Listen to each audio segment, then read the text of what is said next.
Behemoth, Beelzebub, Asmodeus, Satanas, Lucifer.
Okay, so Ivan, do you need a recap of last session? No, I saw what happened. I see the professor like face palming himself. I suppose. Team synergy is something that develops over going- years.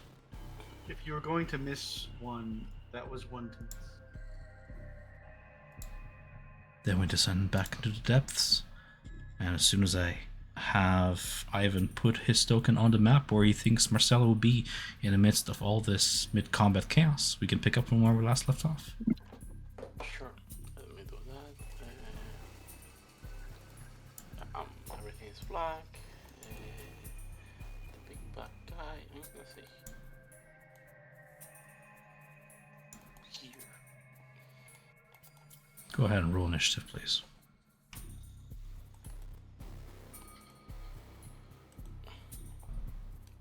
14. Wow. Alrighty then. So, last time we left off, you guys were battling the great worm that makes its nest here. We had Professor Isaac Reiserov go on his turn. You were mid-casting your, what was it, Ray of... I think I was doing Ray of Frost. Sounds good. Still the plan? Yeah, I'm just gonna Ray of Frost this little jobber here. Sounds excellent. And let me get Asmodeus. Ray of Frost, here we go. With a flick of your wand, the Ray of Frost surges forth, Ooh. past the Hold on, owlbear's that was... shoulder. Yep. Oh, that's the cold damage. Where's my roll at? Good question. That is a good question. Didn't you roll it last session? Or try to at least? No, because it did the same thing. It just gave damage. Oh no, it was a 24 to hit. I'm scrolling up. Yeah, it was a 24 to hit. For 13 cold damage. Sure. How did I make it do that? And then I'm actually gonna stay right where I'm at, and then that's my turn. I have no bonus. Ray of Cold has any other effects I should know about? Yeah, it slows the creature movement down by 10 feet. Excellent. Moving combat right along then, as the ice begins to encase the worm above your head, Orekai. You look about you, the quivering nest eggs wrapped in their slickish webbing hover about 15 feet above your head. There is one of those little wormlings wriggling, half frosted, at that height above your head, and one is writhing on the ground in front of Orekai, maybe 10 feet, right below one of Amber's motes of light. All the while, the walls are sort of shaking as the entire chamber resounds with the roars of the greater matron worm sort of digging in the western part of the chamber, far off. Okay. Do we know where my cube of mischief went off to? Your Cube of Mischief I'm is still where you waiting left for it because you haven't Crystal. moved it since. And where you have cast it since, the greater worm has, well, moved away because you made it move. Is there any opponents within 10 feet of the cube? Yes, engaging your allies. To directly 5 feet to the right is the owlbear, that is Juniper, battling one of the worms above it, and to the north is Kail locked with one of the juveniles wriggling on the floor, sort of in a stupor, prone on the ground. Should you move the cube to any of them, they will also encapsulate your allies. That is not ideal, so I'll leave the cube where it is. Do you still want me to roll for what mischievous effect is currently active? That's no, because there's no target within. Okay. So I'm going to cast Chaos Bolt.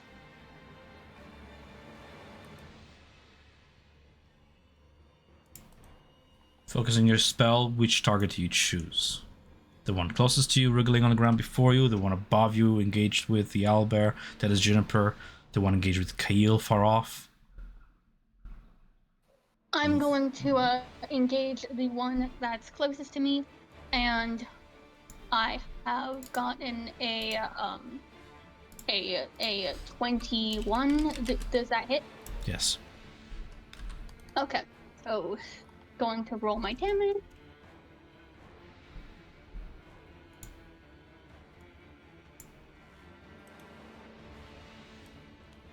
As you hurl an undulating, warbling mass of chaotic energy at the worm, hitting for 2d8 plus 1d6 damage. 12 thunder damage.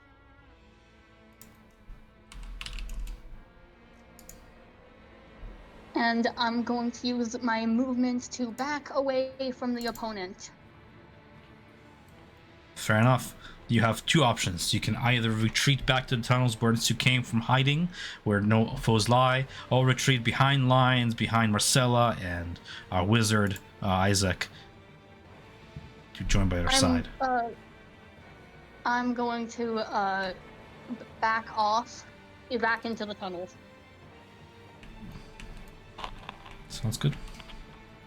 And then I'm going to use my bonus action to hide. You hide.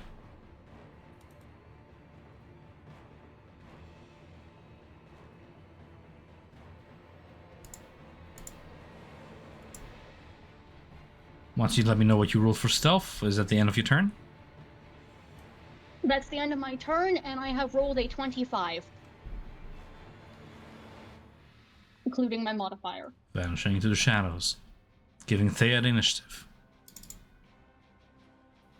How do we do Thea without Amber? We don't. Yeah, yeah. I'm just gonna remove Thea and Amber from initiative. They're with us in spirit. But for now, I'll just go ahead and skip ahead to Marcella. Okay, you see Marcella grabs one dagger with one of the tentacles, and you see the wiggle arm is approaching the creature and slap at it. For a 25 to hit. 10 radiant, and I'm gonna sneak attack on it.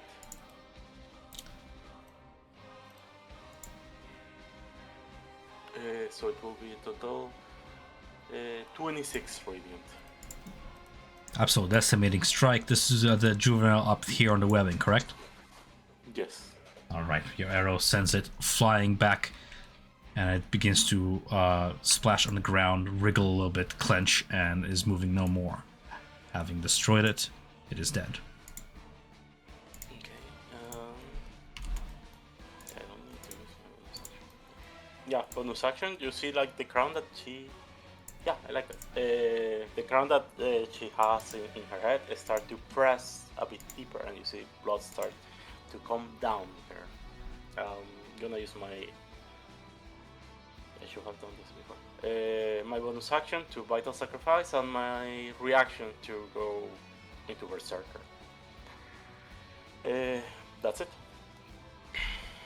Now, just to confirm with you, the Berserk thing you're using from the crown, correct? Yes. Is that now when you take damage? Vital Sacrifice make me take damage. Ah. That's my bonus action. Finding loopholes, I see. Alright. That's it. Giving initiative to Juniper. Okay. Movement to go next to this guy, and then 2 rend attacks.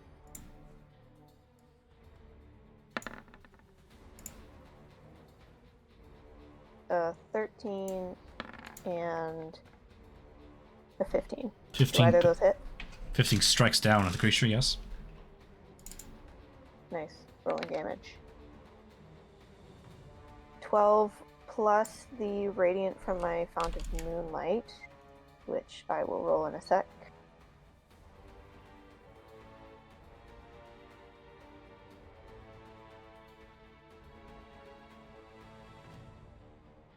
Oh, it's not letting me. I gotta type it. 6. So 12 plus 7 damage. Severing its wriggling head from its shoulder, the creature is destroyed as well. Nice. I think that's it for me this turn. All right. In between turns, the greater matron, Necrophitus, no longer stunned, I believe. Those effects have sort of went away since, so I have my legendary actions back, which I should be using between turns. It's gonna go ahead and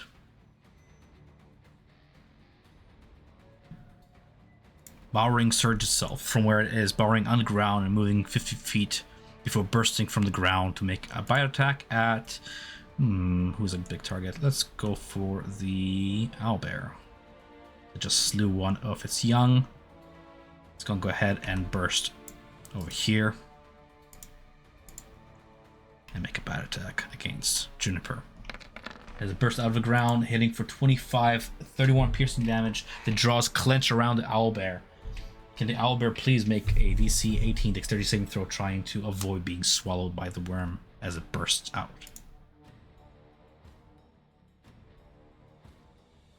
Yes.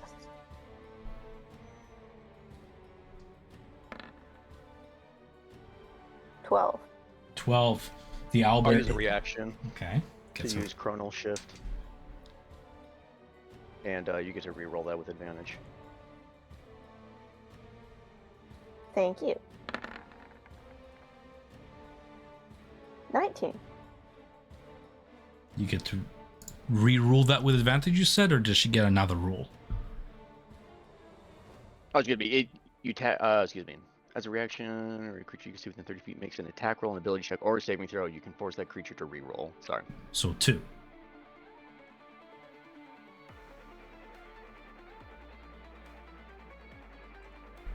Do you follow me, Matt? 2? Yep, Do you know why? because I'm just rolling again. I'm not rolling Well, again. because, with yeah, advantage. because otherwise you'd be rolling 3 dice. Yeah. All right. Swallowed then. Restrained within. Blind restrained and has soul cover from the outside. So on top of the terrible 31 piercing damage, at the beginning of the worm's turn, you also take the 6-6 fire from the inside of the worm. Do you have any sort of fire resistance I should know about? If not, then the total damage taken by the beginning of the worm's turn would be 52. And that is deducted from your temporary hit points and the hit points you have as an owlbear.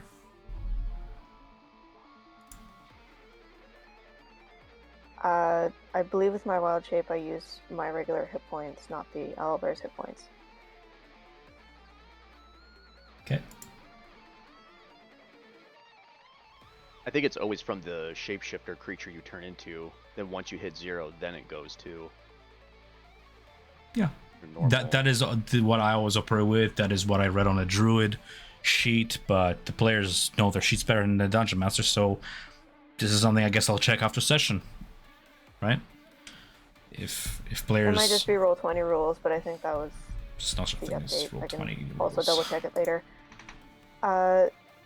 Does a 12 Constitution save like keep my concentration on Fountain Moonlight? Well, this is against which instance of damage?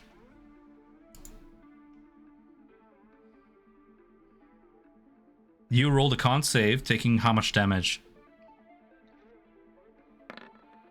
A 12 for both. Oh, slow down. You took damage, right? Yes. The How first much one damage? I rolled a con save and I got 12. The 31.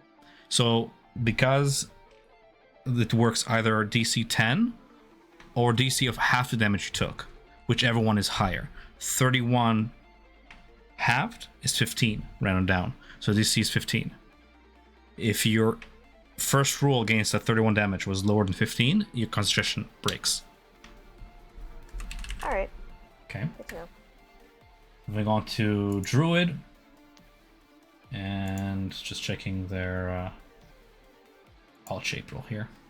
Might as well get it out of the way now.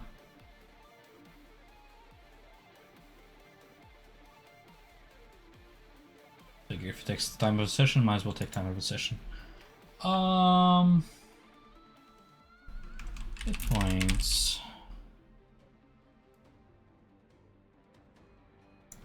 While you are in form, you regain your personality, memories, and abilities to speak, and the following rules apply. Temporary hit points. When you assume wild shape, you gain temporary hit points equal to your druid level.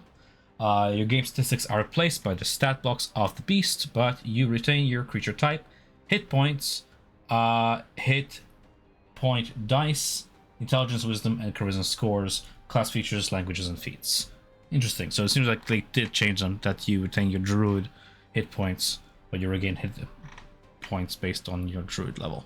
Curious.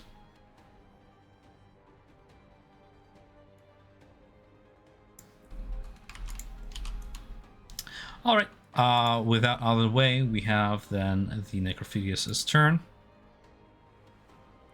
It's going to, with its reach, hit Marcella twice with a barbed tentacle trying to reel you in. The barbed tentacle strikes for 29 to hit against Marcella, for 10 piercing damage and 10 poison. Okay.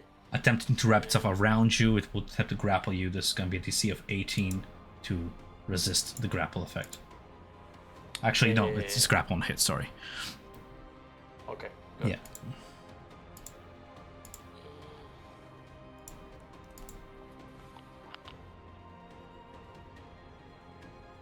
Without tentacle grappling you in place, restraining you in place, it will attempt to bite down at where you stand. Attempting to swallow you in turn, it's going to be a 25 to strike for 31 piercing damage against Priscilla, and a DC 18 dexterity saving throw at disadvantage.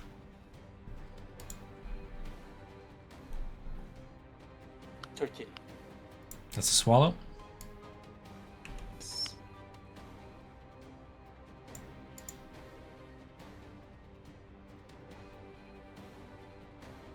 With that, it's simply gonna begin to wriggle along with all its swallow targets toward.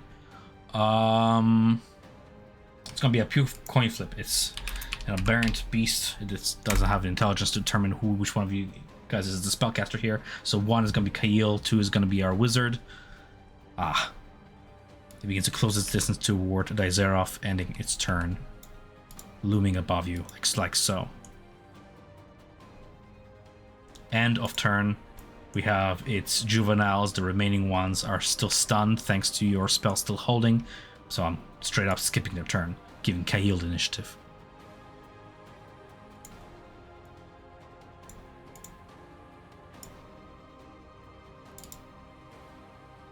Matt? It will move. I'll move adjacent.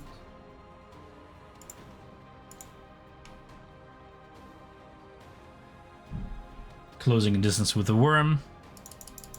Halberd out. Okay.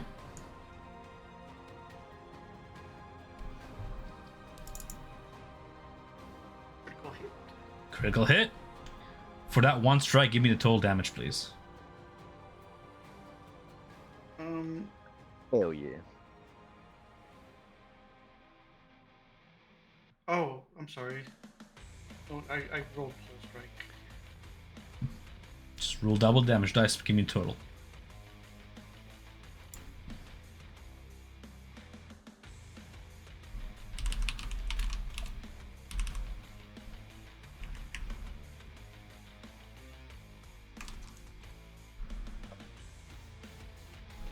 It's 2d10 plus 10. I rolled 6, so 16. It didn't calculate. Sorry, you said your total damage is 60? 1 6. For a critical? I rolled a 5 and a 1. Plus That is horrible. I did critical hit. I will Great Weapon Master bonus action to take another attack. My bonus action. Or not my bonus, with my reaction. Another critical hit. Jesus. 19 damage.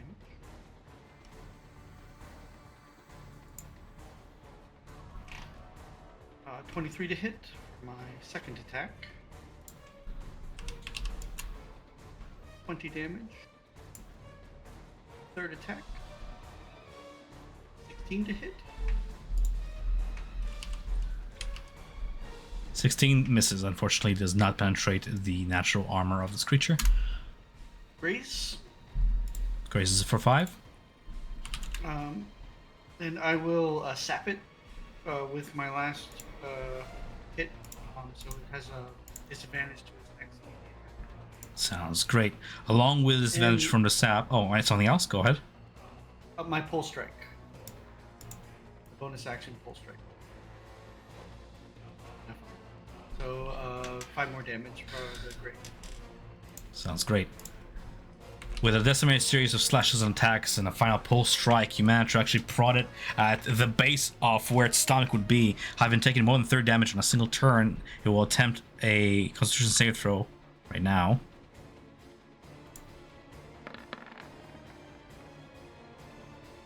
Rolling a natural 1, plus his bonuses for an 11, which is lower than C required, regurgitating all swallowed creatures.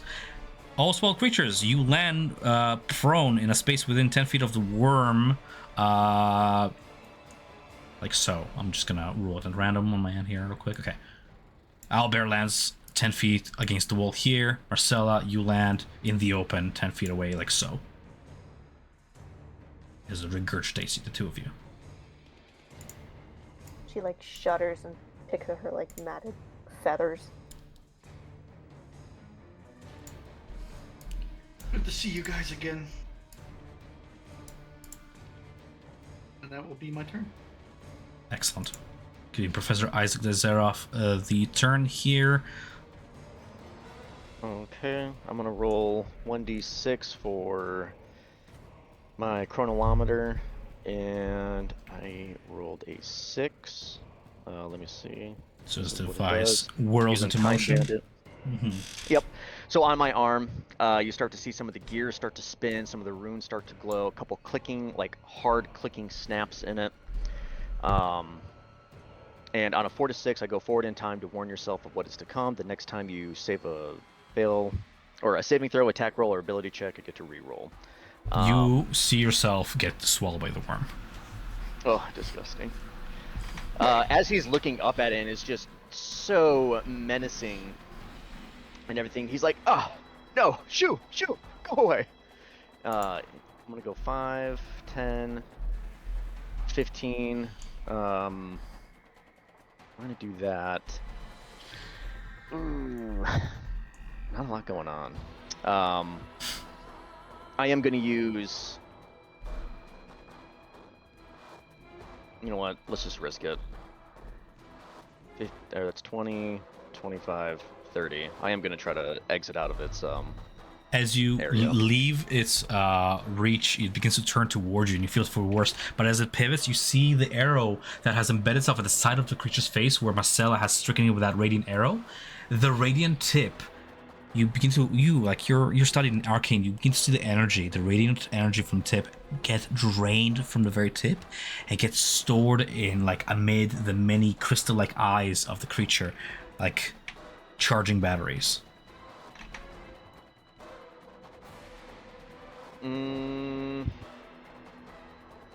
Shit. Yeah, I'm just gonna have to. Well, let's do this. Let's just do a. I don't have much. I'm gonna do Mind Sliver, DC 17 Intelligence. I rolled a save of 7. Nice. So it takes 14 psychic damage. And the target must subtract 1d4 from the next saving throw it makes before the end of my next turn. But all the info you told me, I'm just gonna kind of shout out loud and trying to get some people's attention. I don't know. The eyes, go for the eyes. Bring it down. Bring it down. As you try to pierce the creature's mind, the attack rebounds off its chitinous shell. This creature is immune to psychic damage. Oh, that sucks. I've made a grave error. Nonetheless, It's okay. Now we know. nonetheless, How we know. Yeah, But yeah, that's my turn. no problem. As you try to run away from it, it opens up its maw and begins to generate within its maw this void orb of blackness that begins to bend space all around it, forming a wormhole. Tee-hee pun. A ball of crushing force forms inside the maw of this worm. The ball has a 20-foot radius sphere of influence that begins to pull and tug at various rocks throughout the cavern here. Every creature within the following radius I'm going to draw on the map here, it's going to be affected by it. It has to be from here. How do you... This is annoying. I need to draw from the edges of this creature's... Okay, that's fine. There's a snap to center and it says snap to corner. No, that's fine. I'll just do this. Oh. So, Kail, Marcella, and the owlbear that is Juniper, you are affected by this as it begins to pull you in, tugging at your forms. Make me a strength saving throw, please, the three of you. The DC is 17. So somebody roll. 23. Both save, and we have one for Marcella here, who's prone on the ground trying to... Oh, he rolled a 2. I'm going down. Okay, Marcel, you take 27 force damage, and you're pulled straight forward into the center of the sphere.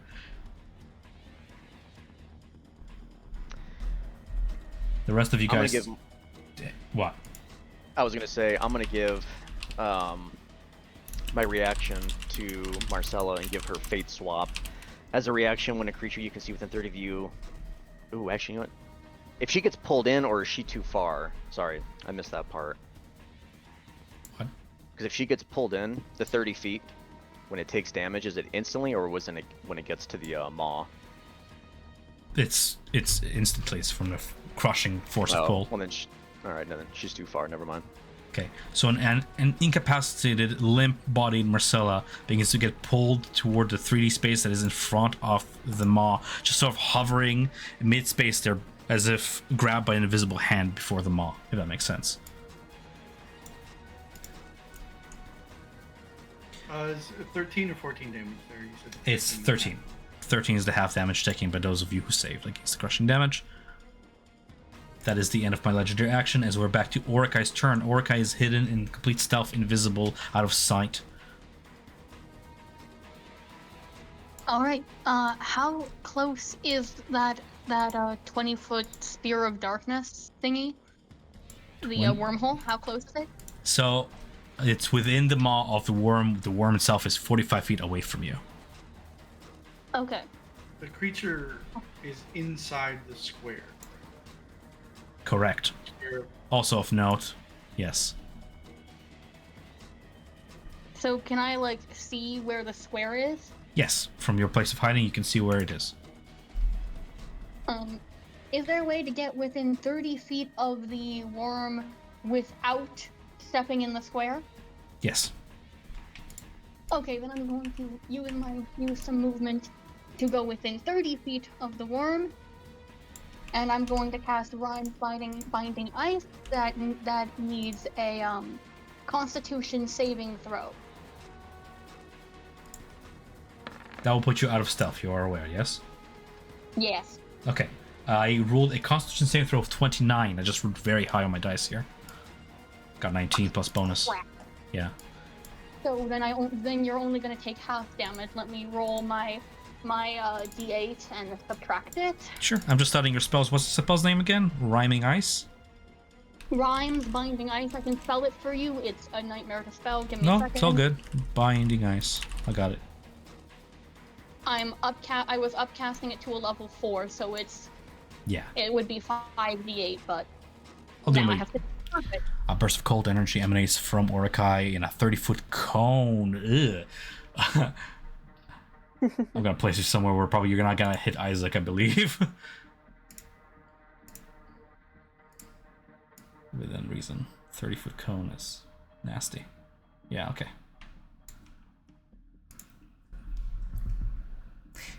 Each creature in that area, just a worm in this case, makes a Constitution save throw. On a failed save, the creature takes 3d8 cold damage and is hindered by ice formations for 1 minute or until it or another creature within reach of it uses an action to break away the ice. A creature hindered by ice has its speed reduced to 0, grappled.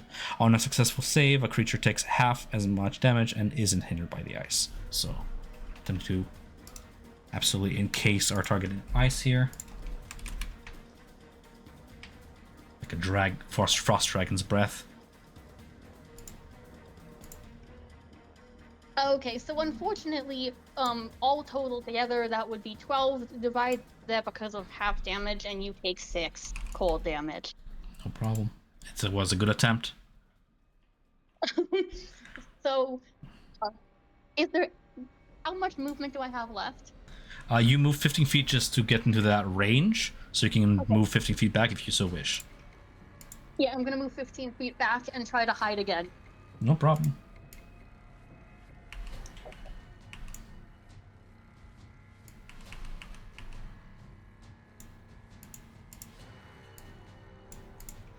Uh, 26.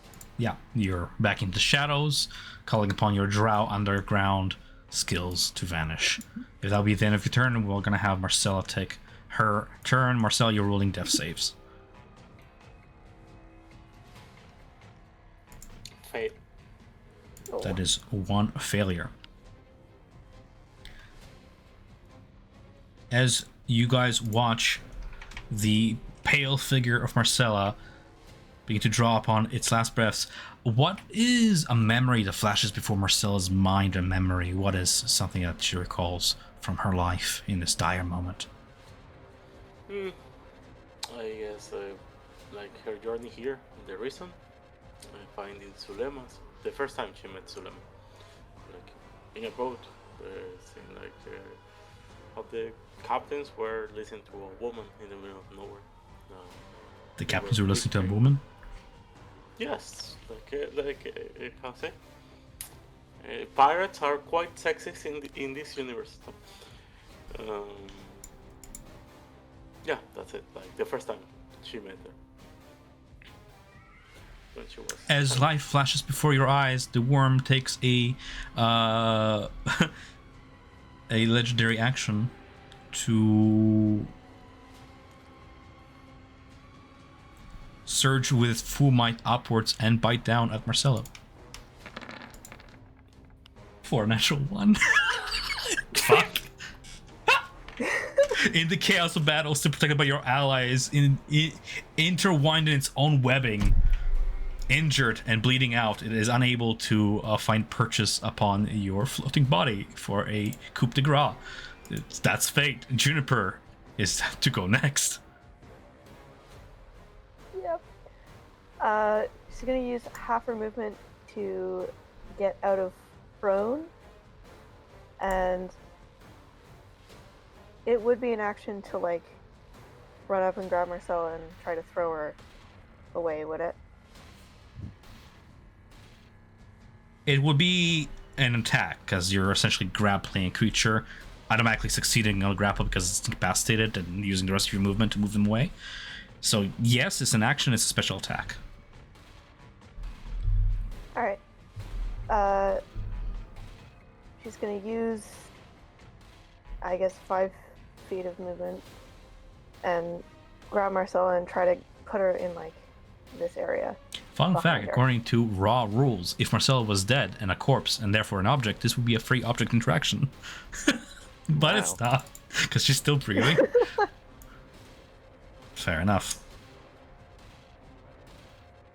Do I need to, like, roll something to do that? No, you successfully grapple an incapacitated creature and you use your movement to move away if you so wish. Every foot of movement costs you 2 because you're moving with a grappled creature essentially. But being size large, I would allow the owlbear to not have any penalties actually, because we can ride owlbears. They're essentially mounts. They shouldn't be suffering penalties grappling a medium creature like this. If you agree. Yeah. Yeah. I have about 15 feet left, so.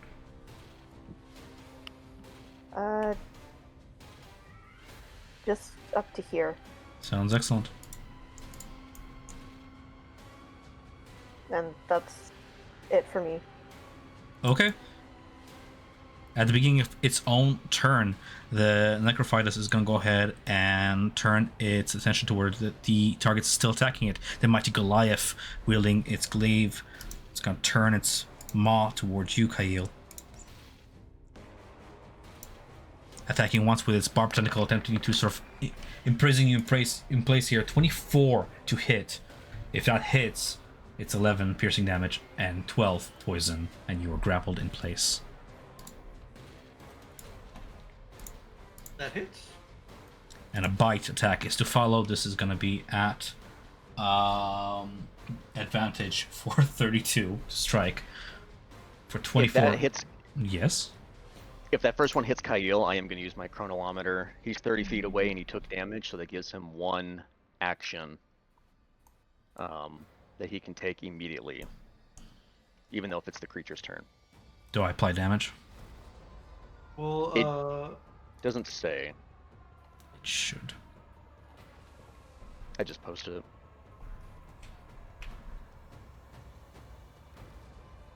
When a creature you can see within 30 feet of you Oh, yeah, it takes takes damage, damage, yeah. it needs to take damage first. So damage is applied then. 24 piercing damage as the jaws clench. Please make me a DC 18 dexterity save throw, please, against the swallow effect. Once that is all resolved, the chronolometer will also take effect as a reaction when a creature takes damage, and all that is resolved, this etc. Yeah. against grappled, or is it? DC 18 dexterity is against the effect of being swallowed. Keeping in mind you're restrained. Kyle is swallowed into the depths of the I'm maw. going to use Indomitable. Okay. Roll that with a plus 11.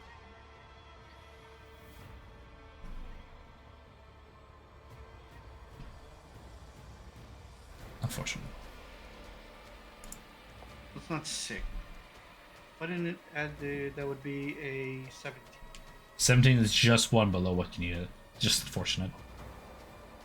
Kyle is swallowed in the depths of the roof of the mouth of the creature, beginning to slide down the gullet as the chronolometer gives you an immediate action, I believe. Let me just read real quick here. Well, so hold on. So Yeah. the barbed tentacles hit me for 23, Mhm. and then I become grappled. Restrained, grappled, yes. Right? I can take an action from that to immediately escape grapple. Right? That's an action. Then I wouldn't be a valid target for the bite. I thought the chronolometer triggered upon the bite damage. Nick? Yeah, it does. Okay. You take damage, and then that creature gains an additional action if it's that creature's turn, or takes an action immediately, even though it isn't the creature's turn. So where's the confusion? I thought he was doing it on the barbed tentacles. No, the bite. No, it's on you. No, the first attack. It doesn't matter. He's doing it on the bite.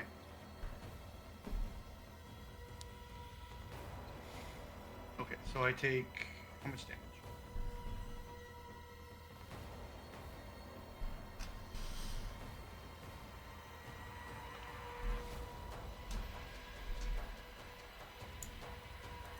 So 20.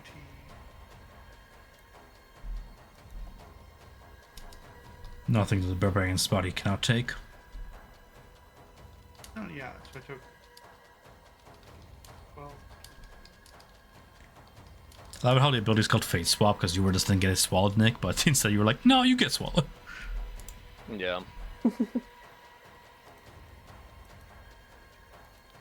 Take 50. Okay. So being injured like so, you have an action to use immediately now. Can I make an attempt to not be grappled? I don't understand. I don't know, like if me being in its stomach, am I considered grappled in its stomach? A swallowed creature is blinded and restrained, has a total cover against attacks from other effects from outside the worm, and it takes fire damage at the start of each of the worm's turns. So this lasts while you're swallowed, right? If you wish to escape the worm, you can attempt like damaging it on a single turn with massive amount of damage for it to regurgitate you.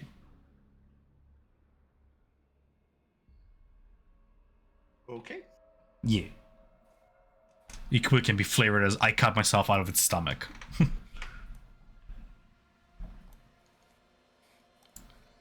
I will make an attack with my glaive.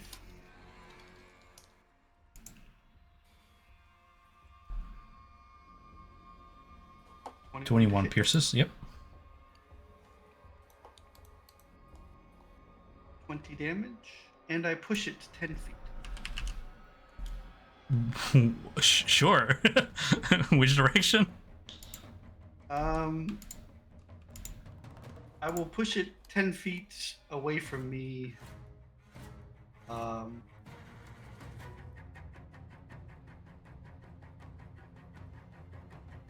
East? My,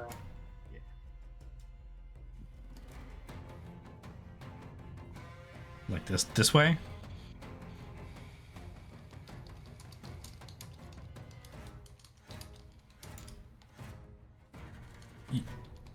Yes? Sure. Okay, so sort of like rains upon a beast, you stab it in the side cheek, causing its head to slam against this east chamber wall, reverberating the whole chamber. All the while resisting sliding down its gullet. It's gonna be the end of its turn and yours, unless there's anything else you can do with the same action. I don't know. It's just the one action. Okay, no problem. The other Necrophidius juveniles are still stunned for another like 4 or 3 turns or so. Like Nick is counting. Nick somehow still is holding concentration on that, and then we're straight up to Kael's turn. I will do some more attacks. As I am inside its gullet, I'm just going to start stabbing soft stuff.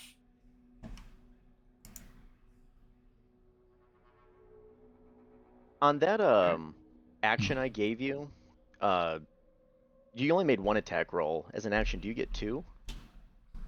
Do I get a attack? full set of actions? You get a It's one full full set action. of 1 action. If you have multi-attack, whatever the feature is called for fighters, it says as an attack, as an action, you can make X amount of attacks, or whatever the feature says. Okay. Well, then I'll just do my 3 attacks for that. Now, I guess? Well, Yeah. I thought it was just 1 attack that I was being able to take. No, it's just 1 full action. So Oh, however wow. many attacks you get on 1 action. So take that, and then at the start of your turn, you'll take all of the rest. So, 21, 19 more damage, and fumbled that for 5 more damage. And then would be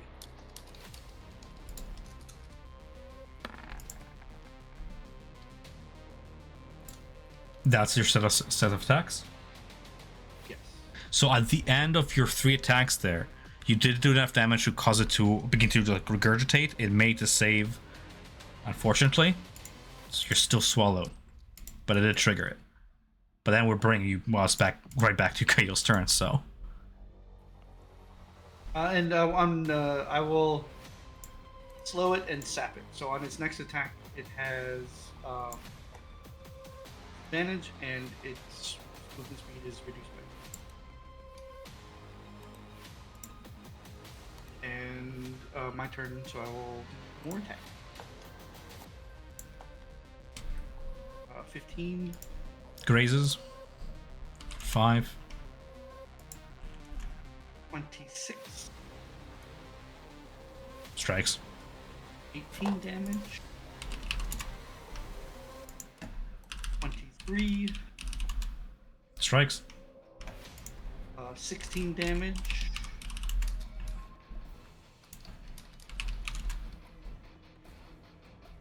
We'll use a second win. And roll d10 plus 11. Is that the end of your attack sequence?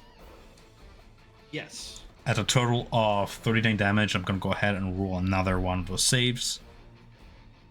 Taking the first roll, DC of 21. I rolled a 27. As you're fighting for your life, slashing it from within, doing massive amounts of damage, it begins to bleed from various orifices, new holes in its cheeks, bottom of the jaw, just spear jab after spear jab, glints of silver between its teeth. It's a terrible sight to behold as the Goliath does bring the worm to the death's door, essentially. Anything else on your turn? No, I spent a second win to regain 16. My bonus action. So here's the thing. I can move half my speed without provoking opportunity attack. You are restrained. Your speed is 0. Okay. Then that is my turn. No problem. Giving Professor Isaac Daizeroff the turn here. I'm just going to use my legendary actions because we are at the top of the initiative. So right for your turn to hear Isaac, I'm going to go ahead and regurgitating a mucousy substance from its throat mixed with its own blood and bile. A web-like material begins to spew forth from its maw in a 30-foot cone toward Isaac Daizeroff here. 30-foot cone from where it stands is going to be like so. Sort of sealing the entrance to the tunnel behind Professor Daizeroff, separating Daizeroff and Orakai as a wall of purple webbing sort of forms there and absolutely sloughs over Daizeroff. Can you make me a DC 17 strength saving throw, Professor Daizeroff? This is against the effects of restrainment by webbing. Woof. If you are restrained, you can repeat. Yeah.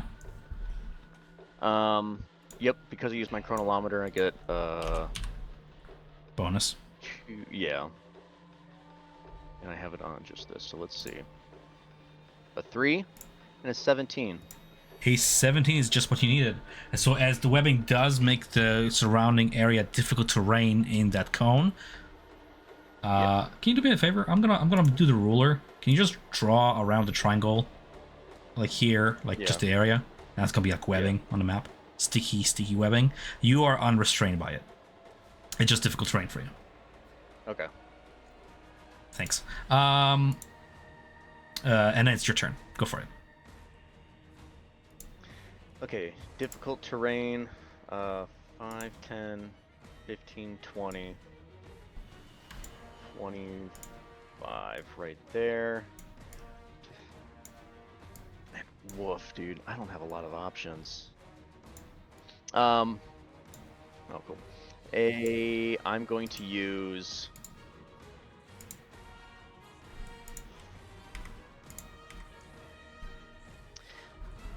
Oh yeah, and she's cut off. Just about difficult terrain. Oh, okay.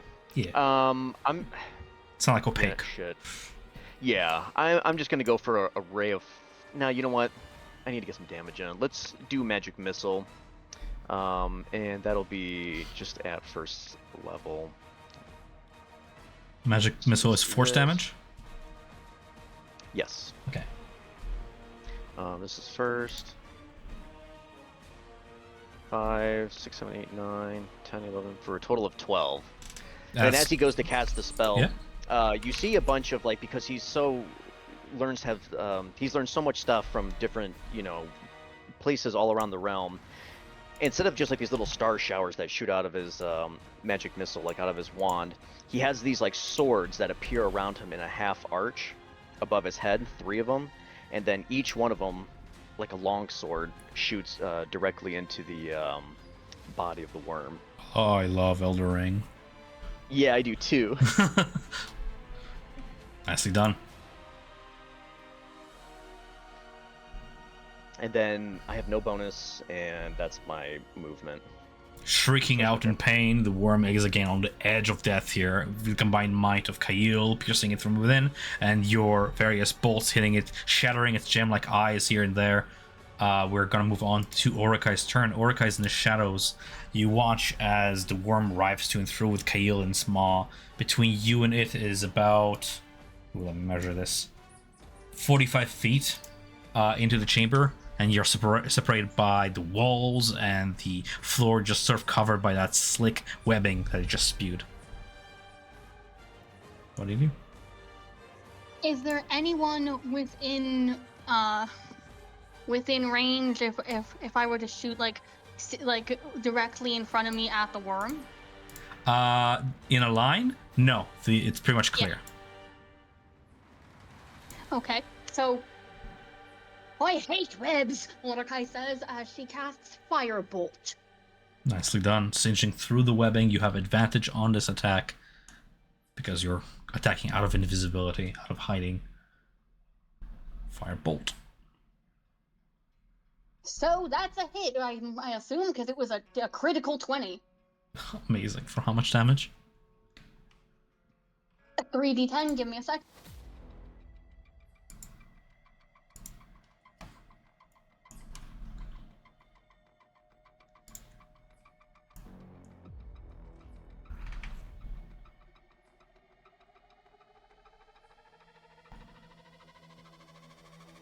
That is 29 fire damage. 29 fire damage. Kail, you see a glint of torch-like fire coming from the far end of the chamber, growing bright, silhouetting Orikai's body as she focuses both hands on the spell, prepared to send it through the now sort of melting off like wax webbing, aiming directly at the maw. Do you want to open that bitch wider? Yes. I use all of my strength to open the maw. I push up on its roof. I jam my feet into its teeth, and I just yell in rage and terror as I open the maw as wide as it can go, uncomfortably, so you can hear its jawbone stress and crack under the pressure. As you crack, you see there are fissures kind of begin to crack open on the inside of the maw, and from them emanates that, I want to say, gasoline-like smell as fumes begin to absolutely absorb all around your surroundings, kind of filling the maw. And as the bolt of fire sails into the maw of the creature, it literally just like ignites from within. All the rest of the remaining eyes just pop outwards in the explosion as you feel a burst of force just absolutely push you out of the maw in the explosion. Do you let go, or do you just like keep it like open? Like, what do you do? I will ride the explosion out of the maw. Sounds good. Make me a I'm gonna just flavor this Constitution saving throw, just against, like, to brace against explosive force as the jaws begin to clench closed from the pain and try to bite down on you. You pass through them through the explosion here. 13 Constitution throw. You manage to sail ungrazed, shattering through the worm's teeth here and landing prone on the ground here as the worm wreathes back, cocks his head back, jaws clenched. From within, all the cracks are working up its body, and you guys have like a round before this thing will just blow up and absolutely explode all around the chamber as all the various gases within it ignite.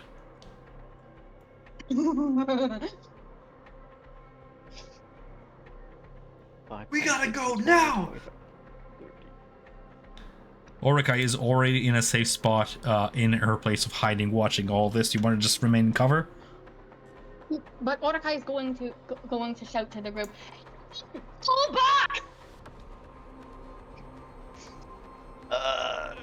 I can maybe make it to this hole to the left. Maybe. Marcella is ruling me a death saving throw, just attempting to hold on to life, having not received healing yet. 19, that's a save. Still in the grasp of Juniper, the owlbear. Yep. As an action, I'm gonna use one of my Circle of Moon spells and cast Mass Cure Wounds on Marcella, myself, Kyle, and Isaac. It's not quite large enough to get to Orikai, sorry. So... yeah, it's a lot of scrolling. 5d8. Cast 18 health to everybody, except for Orikai. Marcella's back to consciousness. And then with Marcella in my arms, I am going to use all of my movement to get to about there.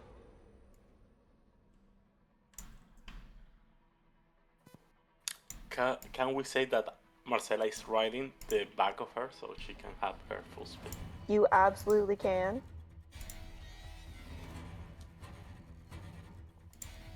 Yeah, as soon as you're back up, Juniper will like throw you onto her back.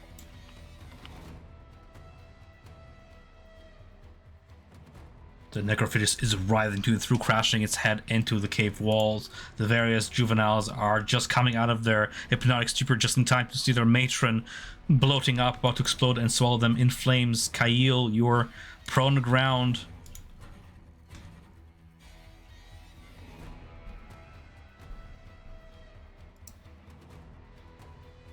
Matt? You're muted, Matt.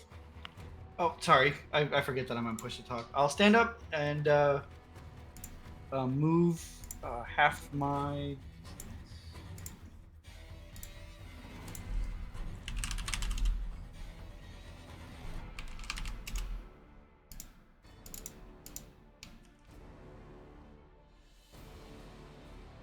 I'll move 15 and then take the dash action to move another 35.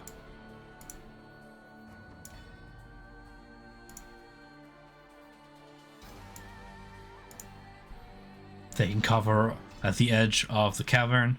We have Professor Dizerov also fleeing, perhaps? Yep, I'm going to use action dash, and I'll be able to go 5, 10, 15, 20, 25, 30, 35, 40, 45, 50, 55 down here. And that cuts all my view off from the worm. Taking cover. That's a full round. As you all took your opposite actions, Amber takes cover with Dizerov and Orikai to the south. The worm implodes out and its chitinous body explodes out in a massive fireball as all the various gases within it ignite.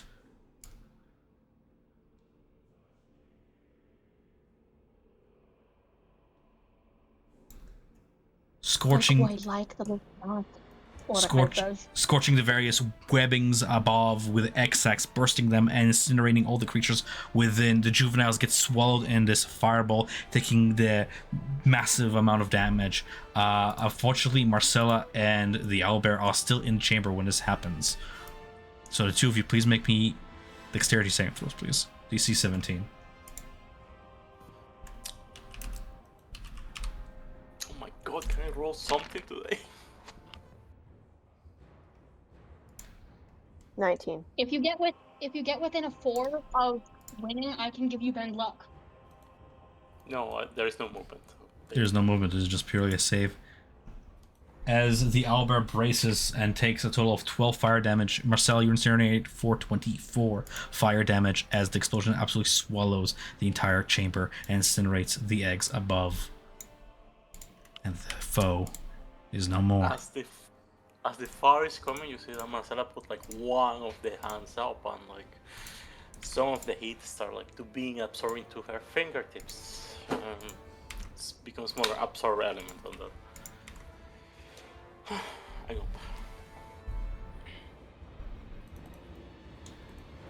Druid as the ranger. You said you have 0 health here?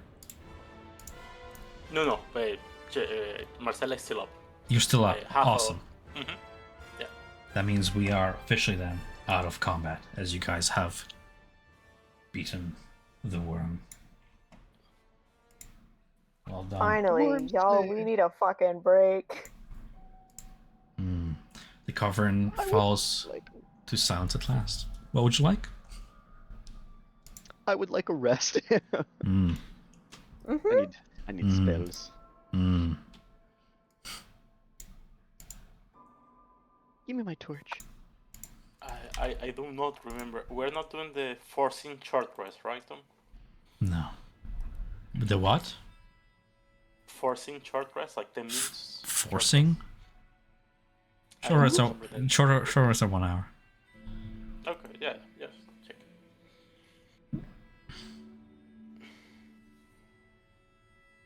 check. Getting some of the webs through here where we first entered, brushing myself off, kind of taking a deep breath, kind of leaning over, hands around my knee, and putting my wand back into like its little sheath, back into like a little pocket I have.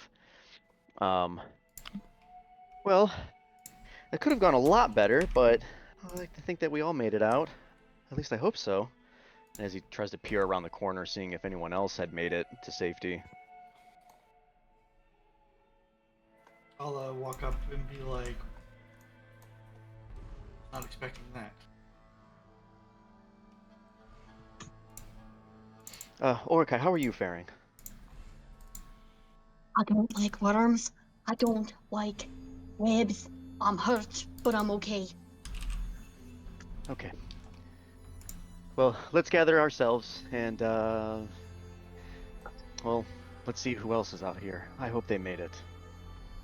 And then I'm gonna start pushing back into the chamber a little bit, kind of seeing the damage that's done and burnt crisp of a worm. Great worm thrashes. Its body gives a final convulsion before collapsing into a heap of twitching chitin and ichor. That psychic wail that has been clawing at your thoughts all this combat dwindles into a whisper, then fades entirely. The only sound left are your own ragged breathing and the faint wet squirm of the larva feasting nearby. Just taking my torch and just kind of putting it in front of me, because it is dark for me. Oops. Yeah, I'll Use use a the lower torch as orb. well. No, get out of here. Wait, don't we have Amber's dancing lights around here? You do? Yeah, they're chilling around by the entrance. Yeah. Feel as you're exploring, Isaac, you hear like a sound coming from our direction, and you see behind a mountain some things appear. Dusting herself off, Marcela reappears, and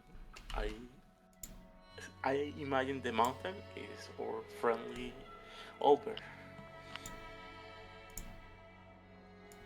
Oh, good heavens. Marcella, I mean no offense, but you look awful. How are you holding? I feel awful. I think it's in my mouth. Just getting closer and trying to help in any way I can make you comfortable. Unfortunately, he just kind of stammers and he doesn't have really much that he can do to help you rather than just comfort you. And How do healing kits work? Do you have one? Yeah. Do you have the Oh. fit? Healer. Oh, yeah. Do you have the fit healer? No. If then they don't. Juniper does. They do not heal. aid you to stabilize creatures who are on the verge of death without making a check. Oh. But yeah. Well, Juniper do can they do something. anything if you have the feet? Yes, If they you have the feet. aid in recovering hit points as you apply healing through them. Okay. I will give my healer's kit to Ember. Amber? Amber's or not Juniper? here. Oh, Hmm. I'm I- sorry. You mean? I think you need to her. Juniper. Here. I have a healer's kit. Come I- on. When will only you know how to get my use- name right, Kyle? Damn. First it was Jupiter, now it's Amber. You're so confused. Names are hard. In the I'll You'll have get a it healer's eventually. In the Calm Mountains, they do not use names, obviously.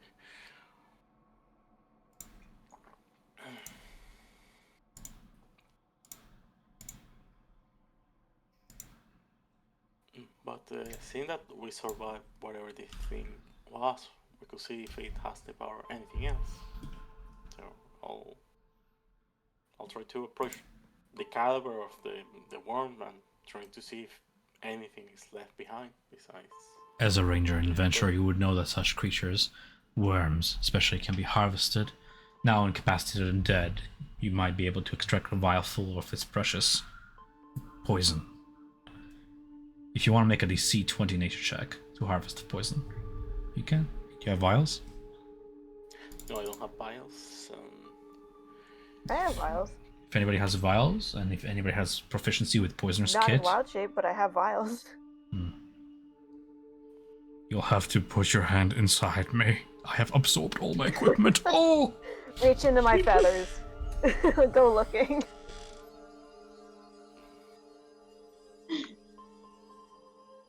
I can give you a flask if needed. If that'll aid. That's better. I have too many open wounds. I don't think it will face well with everything on it. I have I a. won't risk it. I did give my healer's kit to Jupiter, and she can use it to help you. Yeah.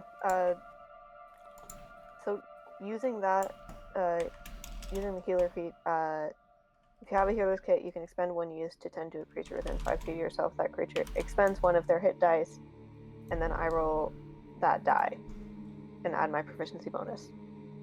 Okay. So what are I roll a 4.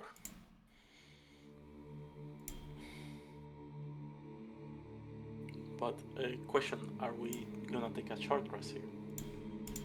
yes? I would like to. Okay.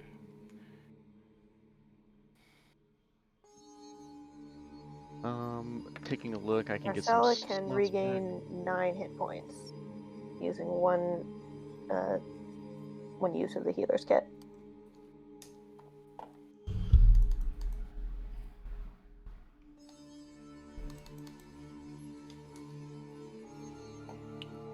What were you saying, Nick? After spending some time within this hour to kind of make sure you're comfortable, checking on everyone else, you know, structural integrity of the room, looking around, I am gonna just kind of plop myself down, take a rest, look through my spell book, and try to memorize some of the spells and the usages I had for them. So I'm gonna use an arcane recovery. I just need to get some spells back. Structural integrity of the chamber is shit. Yes. Hopefully it lasts for another hour. What?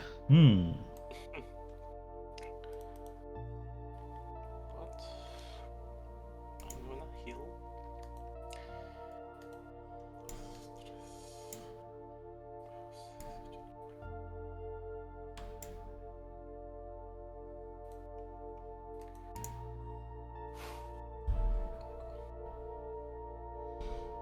Once the stuff with the healer's kit is done, Juniper's just gonna start like trying to clean herself, like licking her feathers to try to get all the worm goo off from being swallowed.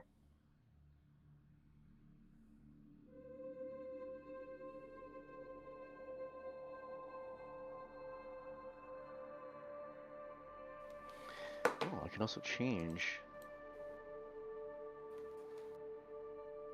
Wow. Thank you for that, Jennifer. I would have been done if it were for you.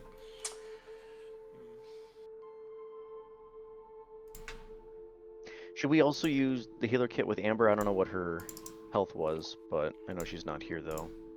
But I would assume we help her out too. Amber did get swallowed at some point.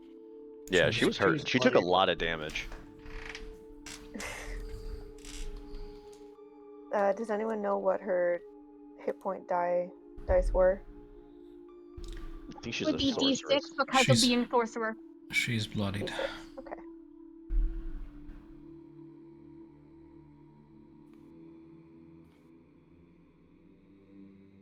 I'll mark another thing off the healer's kit.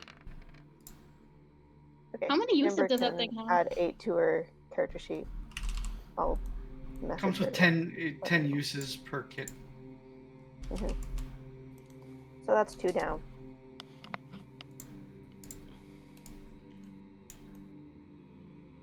We should proceed with caution from here, says the priest guide in your midst, slicking out of the shadows to investigate what remains of the chamber.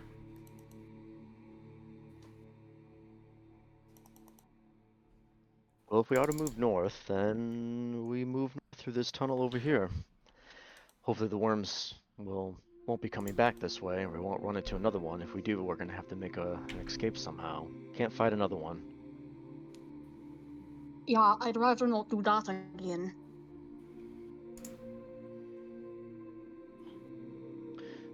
I'm just gonna take a little walkie. Was Ooh, the, you just... a legendary battle. Stuff of legends.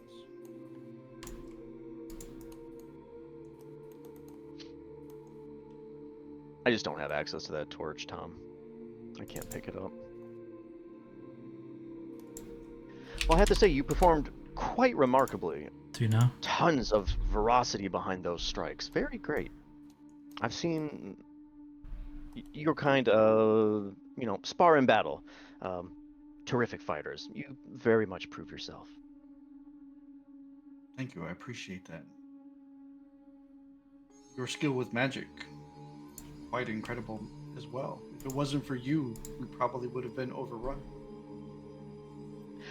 Well, he puts his hands together and he cracks his arms and everything, because he loves getting compliments. Praise. Yeah. Tell me You know, all in a day's work when you're such a great wizard. No, but very kind words. I do practice. What I lack in firepower, I try to make up in other areas, and where I am weak, you are strong. So I think we make a great team. Looking around, more stuff. A cavern that could be jumped over. You shine your torch down the cavern cavity and don't see a bottom. Not really wanting to risk this, so perhaps we go back. There are slick surfaces along the walls where sort of the mucus Yeah. of other worms that have just passed here are evident. I would like to stay away from any of these other chambers or so.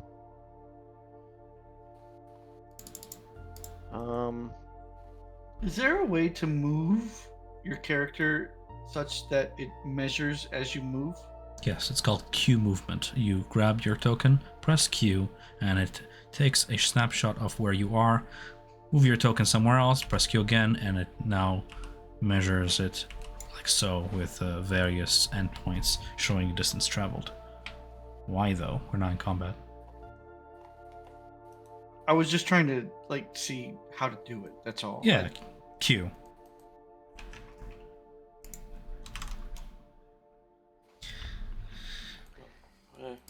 we should try to keep exploring and find the exit. Yeah, we are going to need to make our way out of here. We can't handle another predicament like that again. But as soon as we come out, hopefully we're out of the mire a bit more. Perhaps we'll have to make camp somewhere. Okay. The ranger explodes ahead. Your limited sight is limited only to the flames behind you and a torchlight now coming from where Isaac holds it. In the silhouette of the chamber, you see, picking way across the slime-slick floor, a figure bound in a thick web of congealed mucus and silk. It's a body. The body has long since dried, its flesh wasted to a desiccated husk, but the posture, the hands, the twisted hands, they're placed as though caught mid-incantation. The rictus mask of terror frozen on her face tells the story of her end. The body wears a cloak made of owl feathers with a hood veiling the face. Strapped to one shoulder by a strap of blackened, rotten leather is a travel pack, half torn away but otherwise miraculously intact. Upon its skeletal hand glint a series of thin chains made in the shape of a spider's web, laced around the bony fingers and made of silver.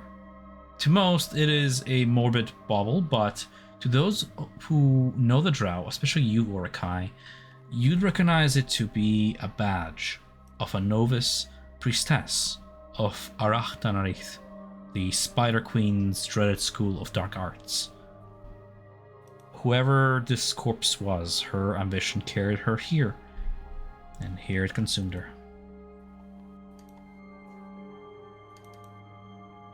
That's one of my people, Orokai says to the group.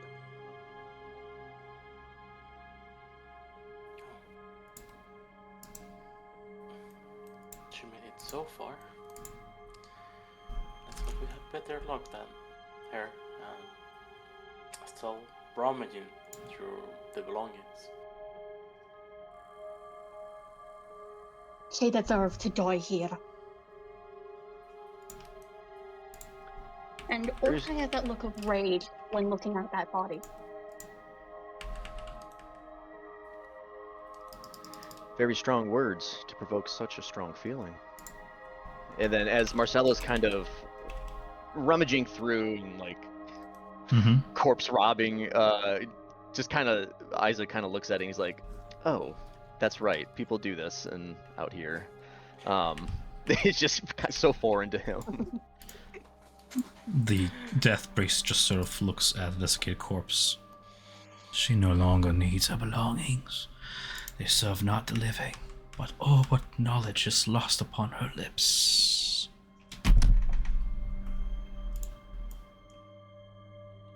So, Marcella's rummaging around. We'll give it some time to. So you said that she's encased in a cocoon of webbing? Yes. Orokai is going to try to use the dagger to cut her free. Fair enough. Marcella, within the backpack slumped on her shoulder, nestled against like scraps of parchment, gnawed by various larvae, you find a heavy velvet sack that jingles with coin. Within, platinum shines. You count 42 platinum pieces, all in all. Each piece bears the unmistakable stylized visage of the Spider Queen, Lolth, the mark of the Drow capital, Menzo Berenson. The remnants of this Drow woman's spellbook spills across the pack. Most of its vellum pages have been eaten into lacework by the nest's brood, but a handful survive. Inscribed within various runes of power, enough remains to reconstruct the formula for various spells: invisibility, web, speak with dead, all penned in her sharp, deliberate hand.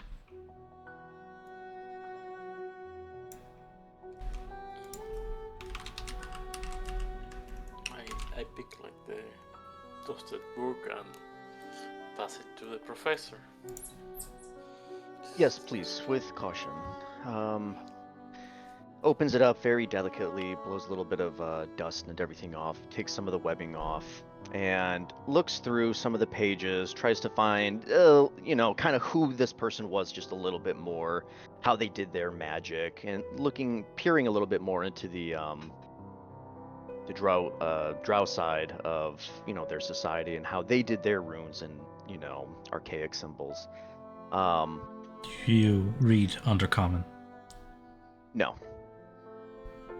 The Just like as the far language is Mandarin to you.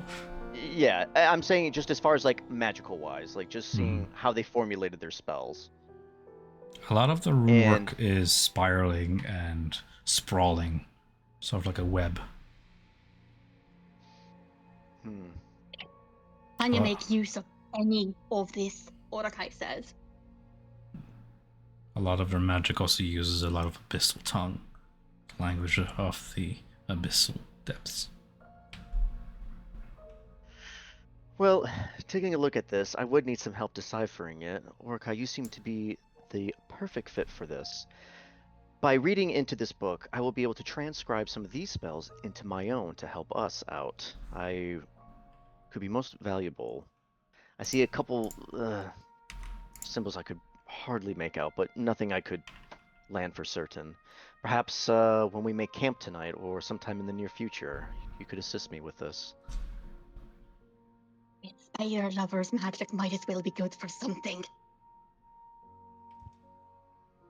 Well, everything does have a fit and a role it can play into. I just need to decipher this little meaning behind all of these.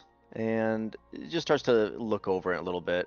And he'll take the book, clamp it back shut, and, put it in his pack for now until we can get to somewhere safe and transcribe it. Marcel, you also note that the robe, the shroud that the drow woman wears has not been touched by time or rot. Clearly magical in some way, made of great owl feathers and such, with a hood of equal owl's visage. Also lying nearby are two bottles filled with what you recognize to be potions of greater healing, lying just out of reach of the skeletal hands. Yoink. Yeah, I'll take care of it. Chug it. Chug it, Marcella, you need it.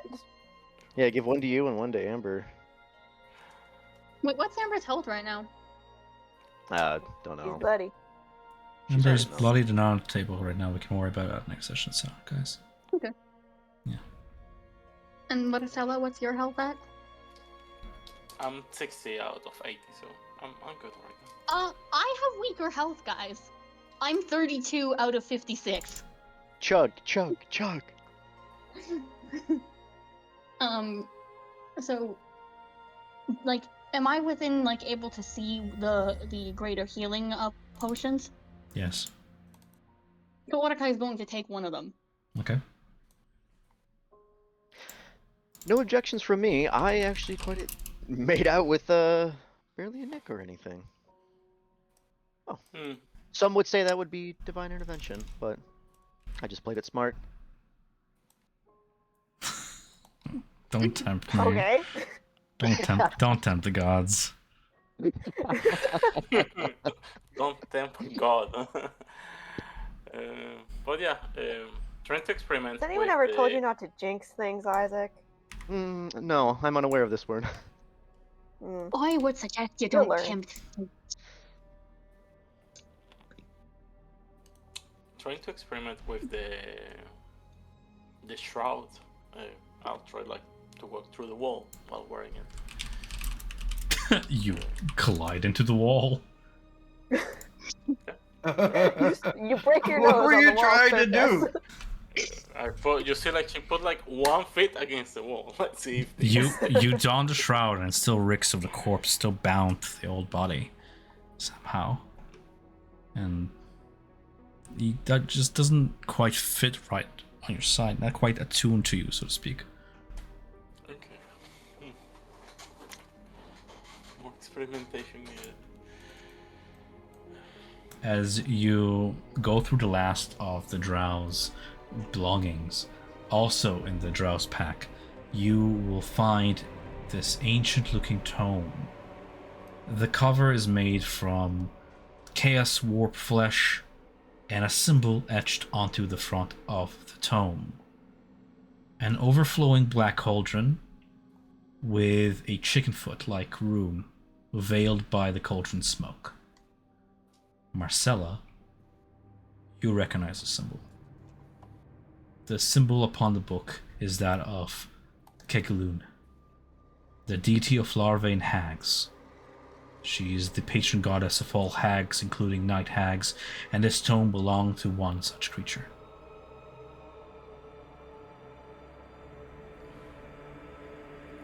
She gets like a bit of goosebump from it, and like after like her hand shakes for a second, she grabs the skull and breaks the base of the neck. And looking at the priest, like, I'll need to find answers for this. Can you keep it?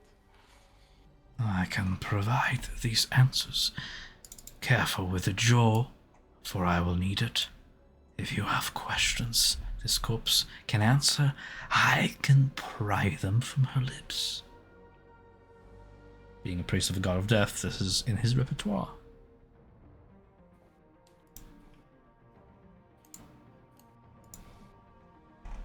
You see, like the crown is laurel is like glowing a bit, like her rage is a bit higher right now. We should start moving. I don't want to spend more time than needed here now. Just to be clear, what is being done with the tome? Isaac has it for what I got, right? Not the spell book.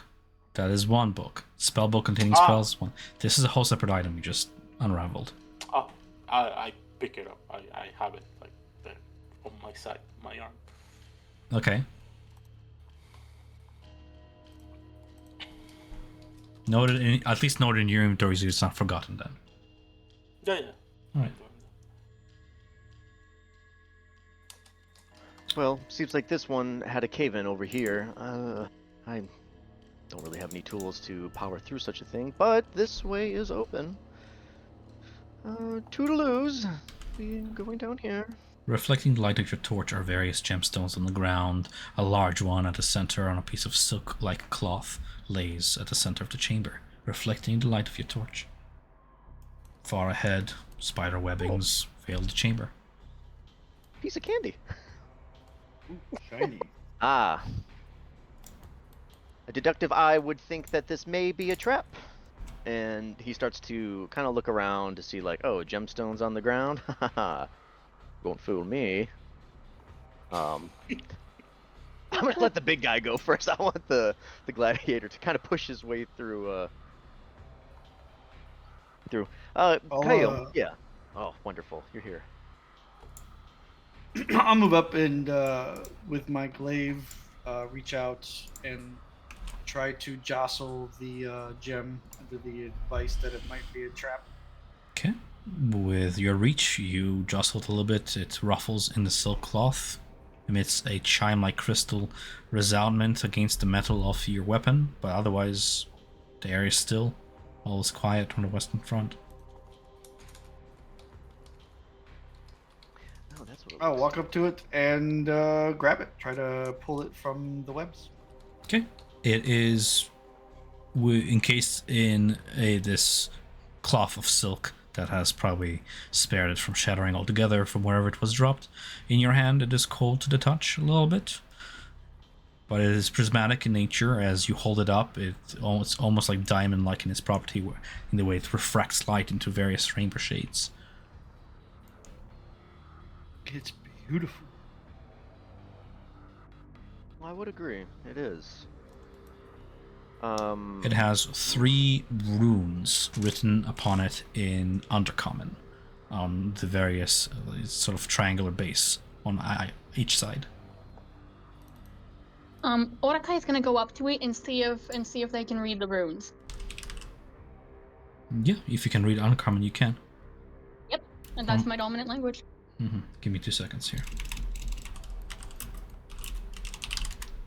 While she's doing that, I will pick up the other gems as well.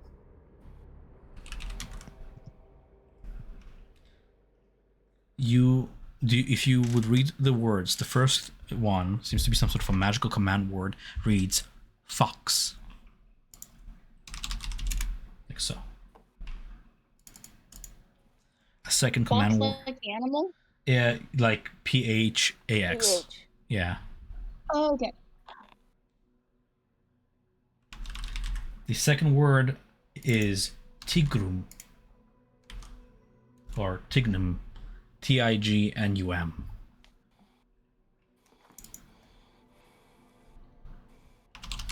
And the last one,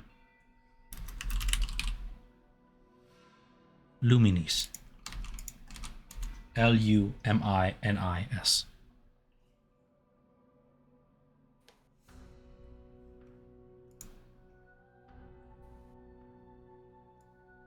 I'll send you the 3 I'm going words to your like private chat if you ever need it.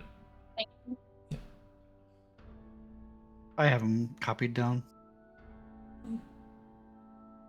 Alright, I'll post them in general chat actually. There you go.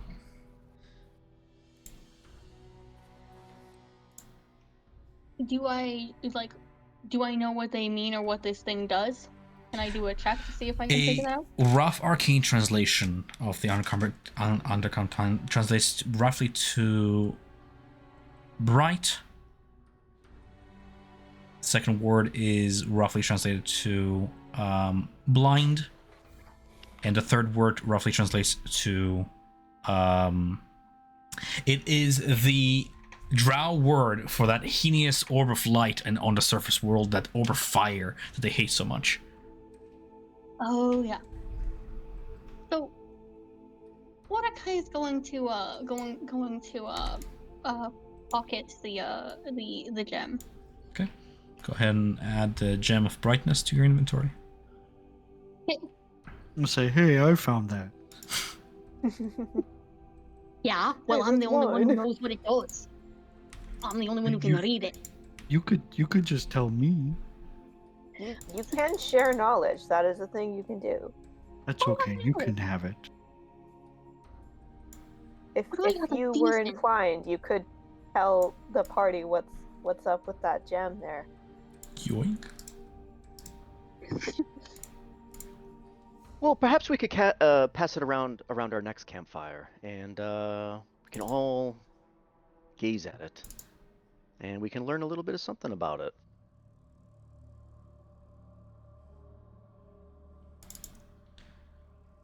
I could take a little bit of time to help with the translation, but I'll have to get a couple incense and some other things to help. He could ritual cast comprehend languages to help if needed on anything in the future too. Mhm. But well, if that's all that we have here, then Marcella, I don't want to be here any longer. Marcella's scouting ahead of the group here. What's your passive perception? It's 19. 19. Okay, good to know. Marcella and Kaio proceed onwards through the spider web laden chamber ahead of the group. You guys should probably say what you're doing out loud because we have a player who does not even see the map, so let alone myself who's trying to. Alright, so I'm just following Marcella and kind of staying close to the professor because he has the torch. okay. What is your PP? What is your I'm passive going- perception? My passive is 12. How big is your PP? 12? Okay. Safe to say that Marcella over Nice. here has the highest PP. Yeah? Yes. Yeah. Okay. Yeah. Marcella has I'm the biggest going to PP, follow so the group. fair enough.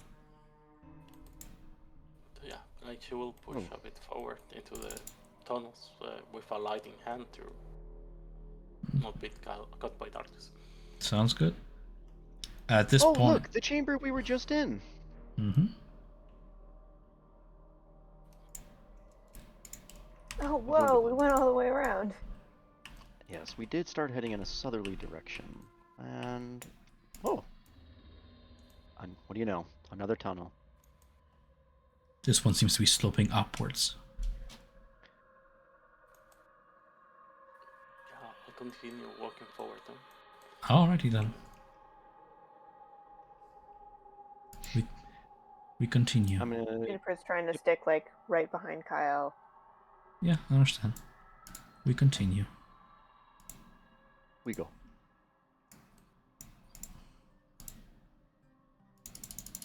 Onwards. I You go tried. back. So I don't like this tunnel anymore. Onwards we tread.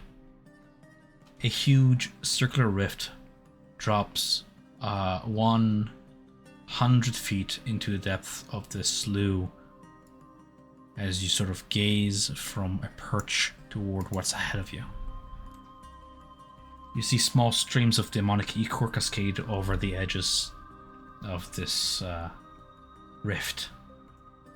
At the bottom of this foul place, the demonic ichor of the war slough has gathered into a large lake that seethes, bubbles with unconstrained malice.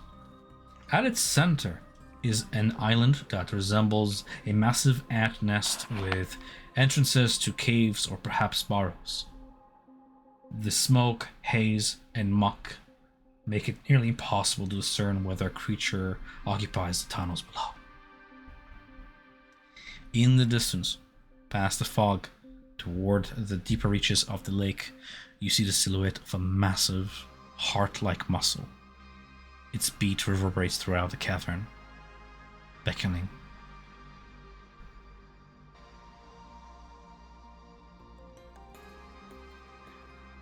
Peering into the distance and seeing the large anthill structure, or what would seem to be like that, but the massive heart structure in the back.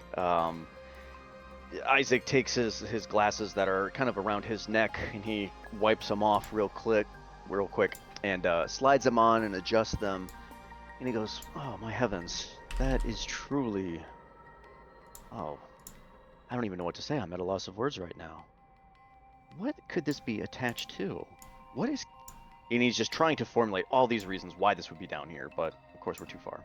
It's attached to the various vein-like structures that are sort of weaving throughout the walls and ceiling of this entire tunnel sort of structure. With each pulse of the heart, each beat, the veins constrict and expand.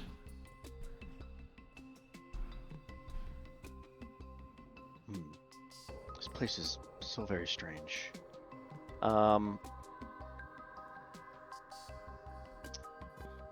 The direction we were walking, was there like one of those like giant veins like going to it? They've been all throughout the chambers here since you've everywhere, entered okay. these tunnels, yeah. Well, surely we didn't enter the maw of some creature and land inside of its chest cavity. Like, it's preposterous. The walls shudder, shift, tremble No, beneath your feet. I don't like this. Moist ichor covers the floor and walls. That pounding noise in the distance, as if a large machine is rumbling away, performing some unfathomable work. Tunnels seem to undulate in rhythm with the noise. And in places you think you see terrible faces etched into the stone. How big is the structure, like that's in the like pool of Ichor? It's a nest rising hundreds of feet up. Okay. The cavern chamber, all in all, is maybe like 200 feet from lake surface to ceiling, where the stalactites are.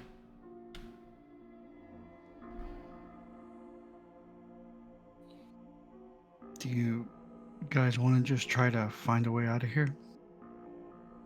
Yeah, are there any tunnels around that aren't going to go through the lake that are going in the same direction we were going? Many tunnels appear to lead into caves where Ichor has accumulated. From where you stand in the darkness, even with your drow vision, your vision only extends so far. The only reason why you can see so far ahead past the fog of the subterranean cavern where the heart is because there's a sort of light silhouetting the heart in that far distance. Otherwise, the caverns lead in all sorts of directions, up, down to the lake, up to the surface, where the worms have dug them. let's approach the source of the sound.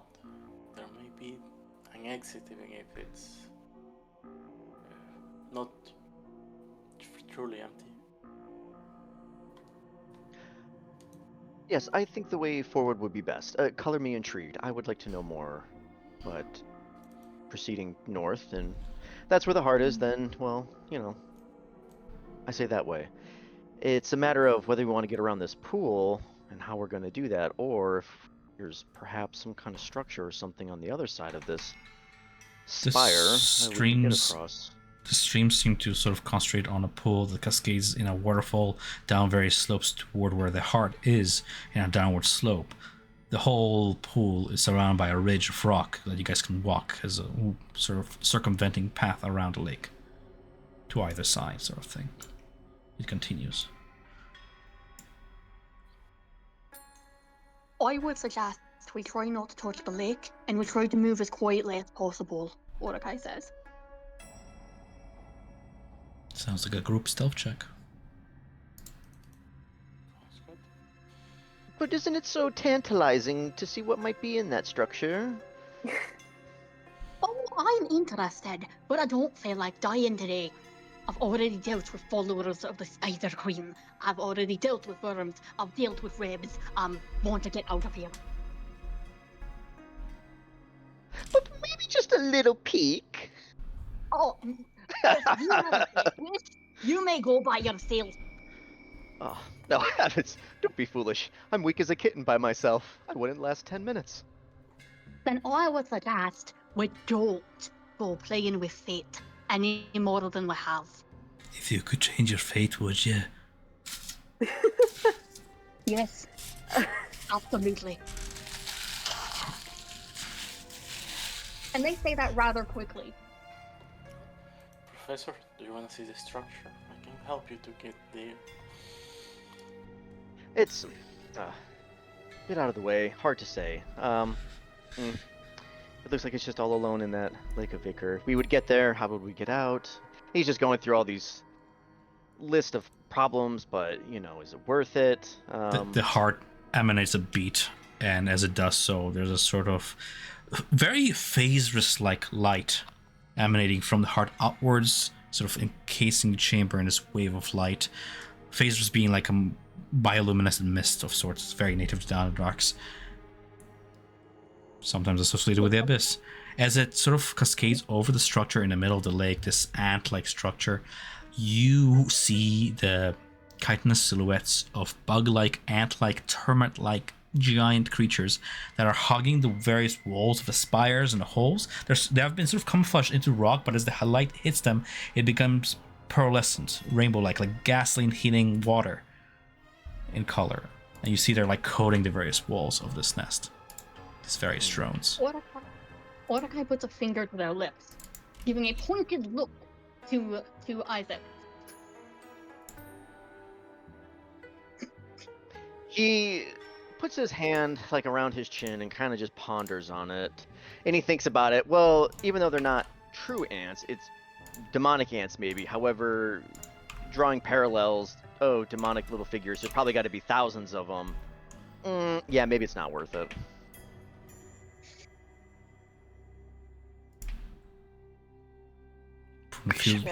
Careful. From the few of them removed, they look like this. Ew. Cute. Al. I would describe them to Amber, but Amber has a phobia of wasps, so I just won't. Sorry, Abby. I misspoke. Yeah, wasps are evil. Yeah. What is it with people calling other people Amber today? Because Amber's not here. We all miss her. Yes. She's just on the brain. But yeah, still like in owlbear form, Juniper will say, yeah, I agree with Orakai. I believe we should move on as quickly and quietly as possible. You're not doing a voice. Do an Albert voice. Row, Shaggy. What was that? Okay. Fine. You've talked me out of it. Then let's proceed around this path. Okay. To make sure that Isaac doesn't like accidentally wander off, Juniper is going to put him on her back and walk for him. And Mordecai is going to walk beside Juniper because Mordecai is nervous as much as Mordecai is fascinated with things that they don't understand. They're a bit nervous about Isaac taking that too far. As like I'm just riding on your back and I'm just like kind of getting up. I'm just looking around the structures. I'm like, oh my god, this is like place is like magnificent. It's like so he's just writing this all down with like just synonyms after synonyms describing the place in such detail and just sounding so expertly smart that I can't do right now. So many smart words. Such a rich smart words. lexicon. Please tell me he's Big not doing smart My that words, lexicon the is professor would huge. say.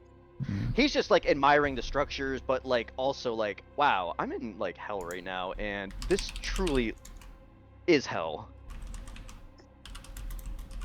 Please But tell me yeah, he's not saying any of this out loud.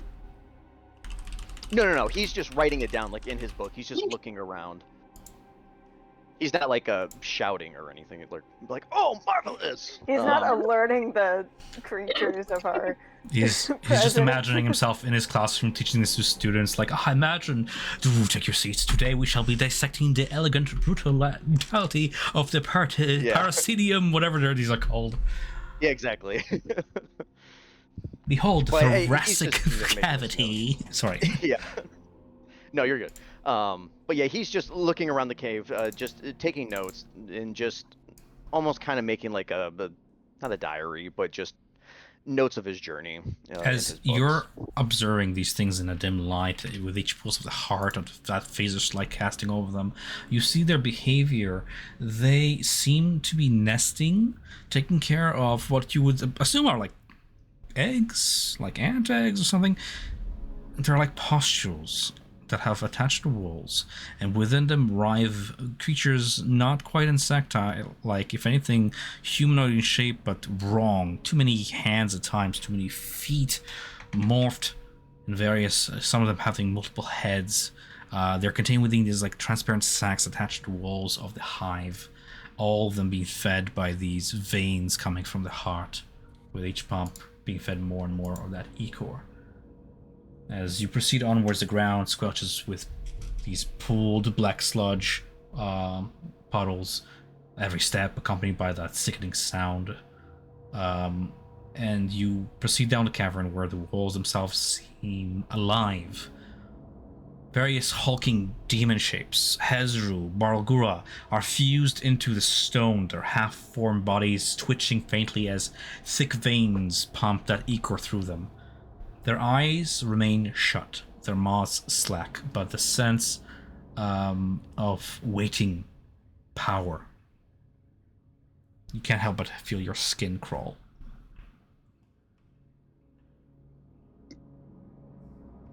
This is unsettling. Professor, do not try to study them. I feel like he's already looking at Don't do her. it. As you like look by and you're like, Professor, don't study them. You like see him like kind of almost getting ready to like poke a finger out, and he just retracts it. Mordecai takes his hand hurriedly and gives a shake of their head. Push. Juniper will let out a little growl, feeling Isaac start to move towards the wall. He pouts like a child. He's just like, oh. You never let me have any fun. As we're approaching the heart, don't.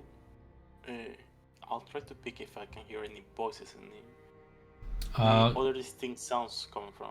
Relying on your perception, go ahead and give me a roll. The minimum you can rule here is 19, but see how much you perceive around you. The most obvious is the stench catches you as you guys make your way deeper into the chamber. The stench of rot and bile fills the chamber. You hear the buzzing of like these fly-like sounds, the gurgling of ichor, the distant shrieks. With your rule of 20 here, with your perception, you see through the dim darkness silhouetted are about 24 malformed creatures. Dretches, manes, as they shuffle aimlessly in the muck. They claw at the air, bumping into each other, muttering gibberish. Their pale eyes slide over you and your group without recognition, but you sense that if violence is offered, their mindless hunger will surge into a storm. Do you know what a dredge and main is? No. Sadly, I do. The Sadly, you do. how do I describe them? The fodder of the infernal war before demons and devils. Dredges are pale-bodied, bloated, corpse-like creatures with sickening stench following the wick, and you see they're like sort of swarming like zombies all throughout the chamber ahead of you. They don't, as they sort of gaze over you, they don't seem to react hostily just yet.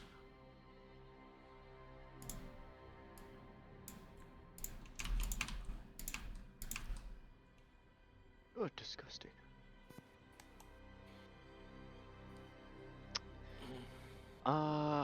Oof.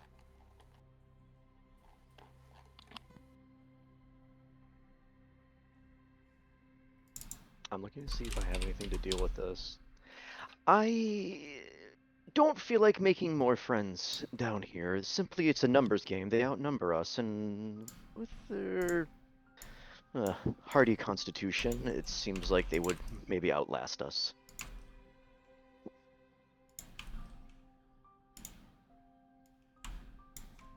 Please, I'm open to suggestions to possibly find an alternate route.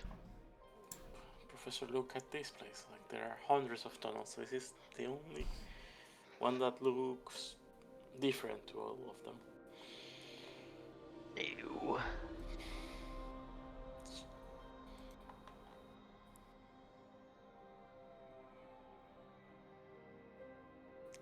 Like, I think we should continue, try to get to the end to understand what that beating is. If we're going this way, we still stay as quiet as possible, Mordecai says.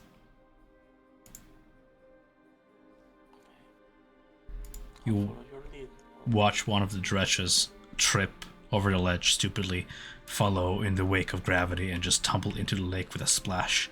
As it surfaces, barely able to swim, it swims toward the edge of the lake, and as it sort of maneuvers up the ledge, you can see its eyes begin to bulge out of its skull and rip out of the head on stalks and begin to like glow like beacons, sort of moving independently like snail eyes all throughout as sort of mutation has taken over it as it has been affected by the lake. Yeah, we're not touching that, Mordecai says.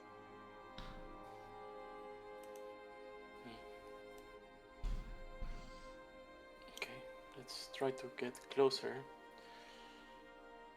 Yeah, they seem to ignore us at the moment, at least. Does the party As long as concur? they don't notice us, we'll be fine. I would like to make it clear, without a stealth check, you guys made no attempts to hide, so they have noticed you.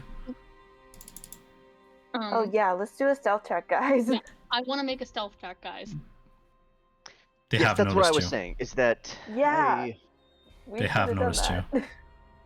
Okay, we aren't seen. They have noticed you, and they don't seem to be reacting to your presence. I have 28. They have noticed you. You can't hide if you're It's within too plain late. sight of a creature. Just keep going forward. Yeah, they have not done anything against us for some reason. Okay. I wonder if they're like waiting for orders from somebody or something, because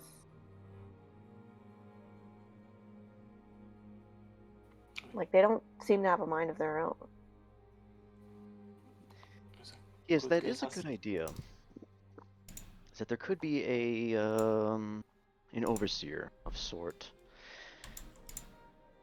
And then, man, I'm trying to like think of As you continue your Overwatch and try to think of any plan, two of the dredges turn on each other and begin gnawing at each other's necks, and just attacking each other like wild dogs.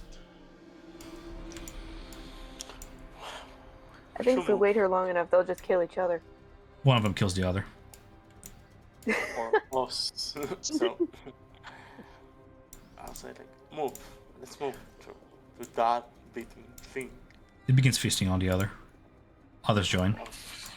Oh, we're not They're placing bets. distracted. Okay. Oh, They're distracted. Trying to go pieces on that guy. You proceed through the bunch of them. Should you encroach close to any of them, and close enough to smell them, they begin to sort of smeagol their way out of your way on all fours into the shadows, otherwise squelching and shrieking in your direction, but keeping their distance. As you make your way toward the chamber beyond. Give me that chamber. Alright. Sources What of the light. fuck is this? Sources of light. Do you still have a torch out there, Nick, that you want a new torch? No, I have a new torch. I have a bunch. Okay. I can summon my Fount of Moonlight, and that gives me 20 feet of like regular lighting plus an additional, like 20 feet of bright light plus an additional 20 feet of dim light. I could also cast dancing lights if that is helpful. The party can decide. Otherwise, in the light of the Font of Juniper is doing Moonlight the Fount of Moonlight thing. So. and the torchlight, you guys see reflective of, ahead of you are the shores of a great lake of ichor that sits before you, undulating to the demonic rhythm that has only grown louder as you close your distance. Along the shoreline, you see a small demon clamber out of the ichor, its arms covered in a dozen eyeballs. It doesn't seem to pay you any heed and shambles down the tunnel. Across the grotesque expanse is an island upon which sits what looks to be a heart the size of an elephant. This heart pumps demonic ichor into the blood vessels permeating these various caverns.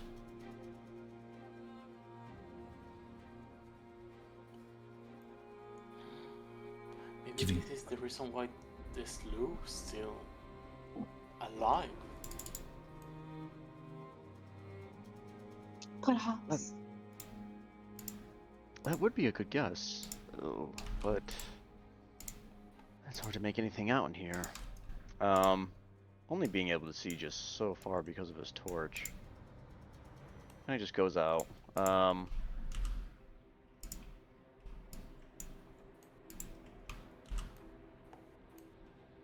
Here, Juniper will, like... Do you want to just, like, remain on her back so you can have her light as well? I mean, I could just hang out around because in case anything happens, I'll be able to be mobile. It's also like, it's not like he doesn't have your light. We have your light. It's just that your light is puny compared to the size of this chamber. Yeah, this is a huge place. Absolutely. Kail, as you gaze toward the center of the chamber, you notice movement. There's a glimmer beneath the sticky ichor encasing the pulsating heart. For a moment you see Toma's face protrude from the heart. She glances your way, but briefly, a grimace of pain on her face, before succumbing and falling back into that same ichor of the heart. it's Toma. And I start walking toward the shore on the little peninsula. Kyle, what are you doing? It's my Toma. She's in there.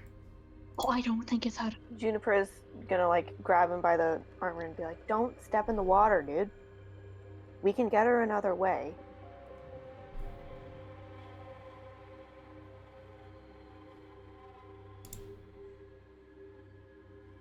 Sorry, it just seems like you were gonna just walk towards her without thinking. Yes, I'm sure we could find something to get out there. Just like maybe oh, how about I could build like a bridge. It's like 100 feet. You can do it. Can you? Yeah. Do I see anything that might look like her phylactery? No.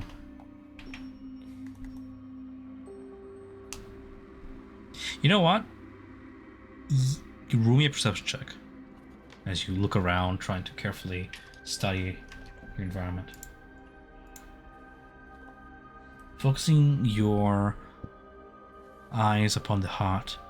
At the center of the viscous liquid within that looks opal-like in shades, like gasoline upon water, at the very center of it floats a locket.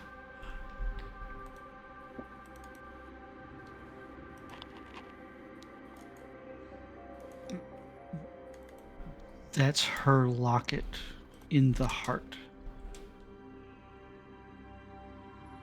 I tell the party. It's in there? I thought it was Yeah. in the water. I'm confused. Is it in the water or is it in the heart? So Sorry, to describe the chamber here, the chamber, the party is standing here. You're standing on the shores of a mighty lake that is approximately 150 feet across on one side, and who knows how far up north. Close to, like about 60 feet away from shore, is a massive cyst-like organ. Looks like a heart with black veins coming out of it, with fluid within, and within that organ, that pulsing thing, is the phylactery of Toma. The entire thing is surrounded by a deep lake of ichor. You can't see the bottom here. At various points throughout the shore are various miniature cysts-like organs that seem to be aiding in the pumping of this ichor. From where you stand, you can count 5 of these clusters at various points of the lake shore. Does it look like the cyst is floating? Yes. I will look into my bag and grab my grappling hook and my rope and see if I can throw it out and hook it and pull the heart to me. Sure. How much rope you have? Uh-oh. I have, I think I have 50 feet. You toss the hook, line, and sinker toward the heart, and it cascades down the one of the veins at the side of the heart, not quite reaching the center mass of it. Latches on for a moment. You have the grip. You pull, and you end up retching to the point where it tears a little bit of the veins out of the heart, but does not quite pull the sheer mass of it. For context, this thing is like elephant-sized, maybe more. At the edge of your rope's end, where the hook was, you just see like this black undulating mass dripping with ichor. It was a good try, Kyle. I understand how important this can be, and I want to help you as best as I can. I am curious, though, if we are to rupture any of these or these cysts on the walls, if it's aiding in the pump of ichor, yeah, we could disrupt this somehow and perhaps drain this place, although I'm curious to see what security protocols there may be, as he's kind of all walking back and forth within 5 feet and just thinking about all this. Perhaps if we were to damage these things, it may trigger those non-pleasant beings that we saw back there. Oh, I do have something I've been working on. It's basically he's just going to explain. I can do wall of force, and I can create 100-foot bridge that's 10 feet wide out to the structure if need be.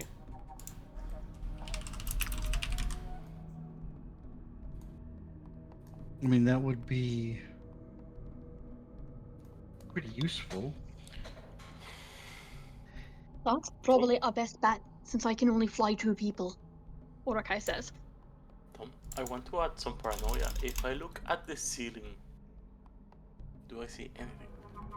You see more of the veins working their way up the ceiling, and it's pretty much disappearing into darkness. Here and there, with the light of the torch and your sight, your human sight, you see stalactites, like the tips of them, but they disappear into darkness. And in between those stalactites on those veins are various postule-like structures like these, X-sack looking pumps.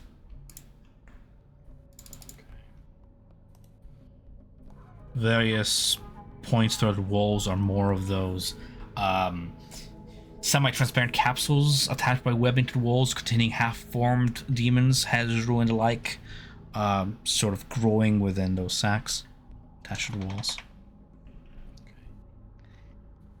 Well, Isaac, can you make the bridge?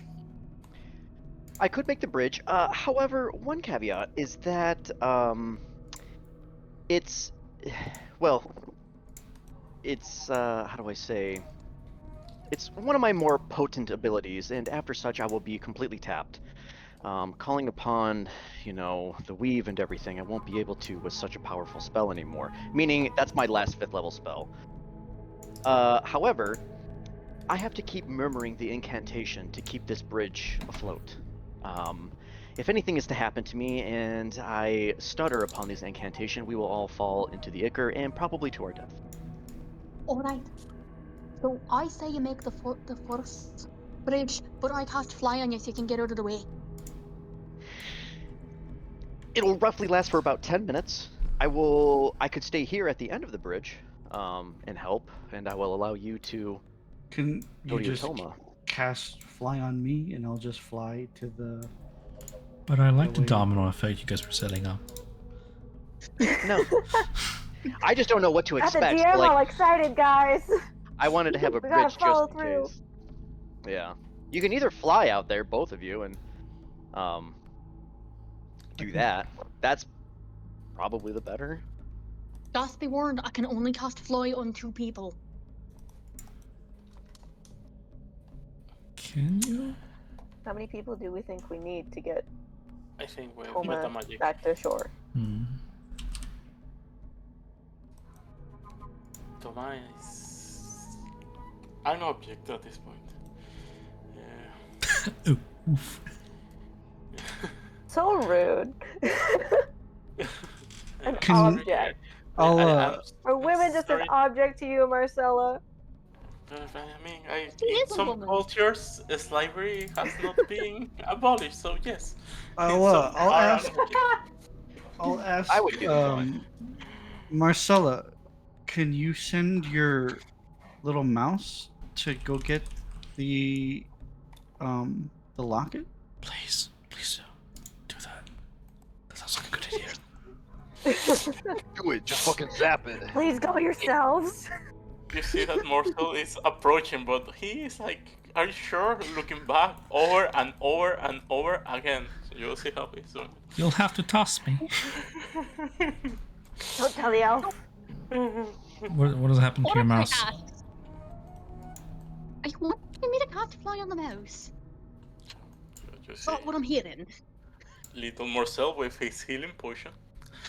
It's like putting a step on top of the beating heart. Did you Does fly it the mouse explode? over? Yes. Wait. Flying over. Okay.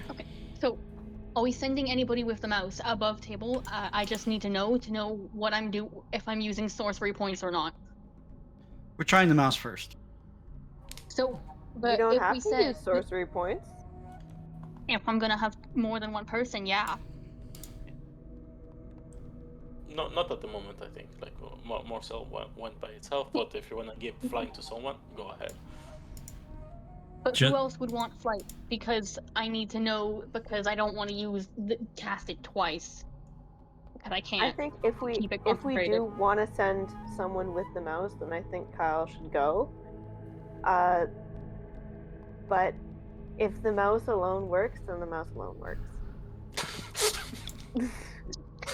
DM, Mo- doubt. Morsel is like, what I'm supposed to do here? Like, look at my size. I'm a mouse. Like, Let's I'm do. just a little guy. It's just Let's a do lock. one It's just a thing at a locket. time. It's a little necklace. Yeah, let's just do one thing at a time. Let's see what happens with Morsel. okay. Okay, but I will warn course. you, like, I have only I have only a certain amount of spell slots, and I think I'm the only one who fly, which is why I was asking if we want to twin it. We might. We just don't know yet. Yeah, but if I use this, then I'd be using another spell slot if we want to twin it later. Gotcha. Yeah, I do that. That's why I'd rather twin it now and not have the other person fly versus not twin it, and then have to use another spell slot. I see what you're It's saying. really like if what you wish right now. Like if you wanna use it, go ahead. Like it's a good idea on both ways. But as we are saying that, yeah, Morse put his tiny leg on the heart that is an elephant size, and But does how Morse can he get over explode? there without using? Wait, how is he getting over there? Is he using my fly spell? So for clarity, again, a player does not have vision of the screen, guys. Yeah. Morsel Okay. is a winged mouse creature because we have changed the entire aesthetic of this creature from a sphinx-like cat to a mouse because that was Marcella's choice. So imagine a cyan-furred mouse with purple and red wings. That is what Morsel is. It is a sentient familiar in that nature, and we have just sent him airborne toward the heart. Okay, so then he doesn't need the flight spell. Nope. No. Okay, cool. Now I understand. Thank you. I thought I was picturing an actual mouse, and I was like, how are you getting over there without the flight spell? What's going on? 100% understandable. Yeah. So what does your winged mouse do as it lands on the heart? He's listening at Kyle. Kyle, what do you wish for him to do? Like he's landing on the heart, and Can he get the can he get to the locket? Marcella's pet is standing on the membrane that is the outside of the heart, filled with this opal-like liquid pumping throughout the chamber. The phylactery, as it were, is at the center of the heart, floating within this membrane. he Oh. uses his tiny claws to open the heart. It's not open. Sounds good. As you attack the heart, yeah, what's up? I was gonna say I will Yes. shoot the heart to try to make an opening for Morsel. Okay, cool. So sounds to me like hostile action and nothing else. Can I get you guys to roll me initiative? Damn it. For sure. I rolled 6.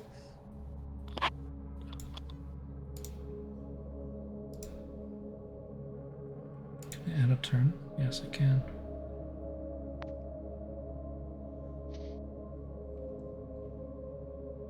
I do have the alert feat if anybody thinks they might want to switch. I also have it. So do I. Wow! Everybody's so alert to what's going on. So as I got an 18 initiative. sounds good. 18. I'm gonna go ahead and add your turn to initiative order with 18. Question to the group: do you want Kotam to be in this encounter? Yes. Yes. Kotam I'm gonna say readies no. for the worst. But sure. I'd say no, just because I don't want to lose an NPC, especially our guide NPC. Well, what does the group want? We're pretty Kel, weak right now. Kel, you are the device in both. It has to be You unanimous. break the tie. It's not Oh. a democracy. It has to be unanimous. What does the group want? Okay. No, leave them out then. It's like we're doing it by leaving him out. Okay. Oh boy. We can do this, guys. This is one of my favorite songs. Ooh, Ooh. Cleric Beast, that's a good one. It's gonna stop being your favorite song in just a little bit. No. No. All right. Okay. So as Alright. I thought you were talking about the sound of death. as the little mouseling begins to breach the membrane with its bite and claws, a tentacle writhes out of the lake with mouths instead of suckers at its various ends and begins to rise to smack down at the mouse. The entire chamber begins to shudder as just reverberating growl reverberates, and you hear the echoing shrieks like a call and beckon of various other creatures that begin to enclose on this chamber, trying to protect the attack that's being the heart that's being attacked. But before all that, with your keen initiative, you have Professor Isaac Lazarov take the first turn of combat. I just want to make sure that everybody else is in combat. No, let's see, like we don't have Juniper for some reason. Juniper, what did you roll for initiative? I rolled it. Oh, I rolled it as Juniper, probably. So what did you roll for initiative? 12. 12. Still Isaac Lazarov on the top initiative. Go ahead.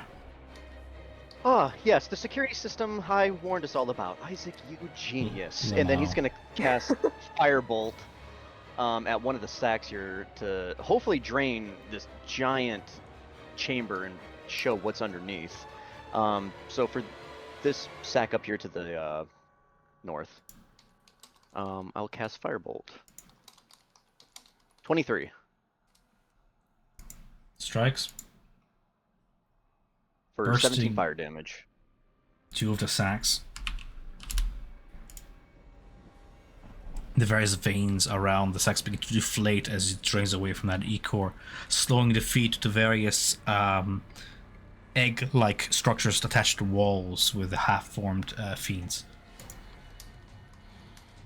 I'm going to stay where I'm at. And I'm going to give a shout to Kyle up front, seeing the tentacle writhe from the Ichor. Kyle, ready yourself. And that's my turn. On initiative count 20 of each round, breaking initiative ties, demons arrive in the chamber and begin swarming across the lake. I need to make a rule here.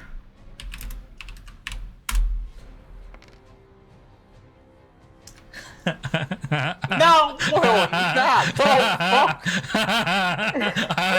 I rolled 2d4 and I rolled 4 both. Oh fuck. Disadvantage on that roll. So immediately from the sack you just hit, it got like sent like reverberations throughout the veins, and one of the sacks bursts forth as one of the monstrosities collapses onto the tunnel. Who wants to describe this to Abby? Okay, Abby, you know that you hate your spider family. So imagine that the spider family mixed with an octopus creature with claws and moss in several of the tentacles. So it's a half spider octopus? Yeah. Yes. Yeah. Kind of. Essentially. Crap. Another monstrosity bursts from this exarch over here. Another monstrosity from this exarch over here. Another one from this exarch over here. Another one from this exarch over here. Oh my god. Oh Why my did we god. attack those X-Acts again? How many is that? 1, 2, 3, 4, 5, 6, 7, 8. I rolled 8 on the dice. I just see two twos, okay? I don't know what you're talking about. So 8 demons of various mutations burst from a sack and begin to either charge up along the rim of the cavern around the lake toward the group, or across the lake swimming. Those of them with like their octopi-like forms begin swimming at top speed across the lake. As I will go ahead and fucking roll initiative for each of them. Oh! No, this is not. You guys got your running shoes on? I mean, Yeah. I don't wear shoes. I'm gonna get you some Nikes, dog. Who has the unicorn bomb? I do. I don't know, you're thinking with nukes. I cast the spell ICBM!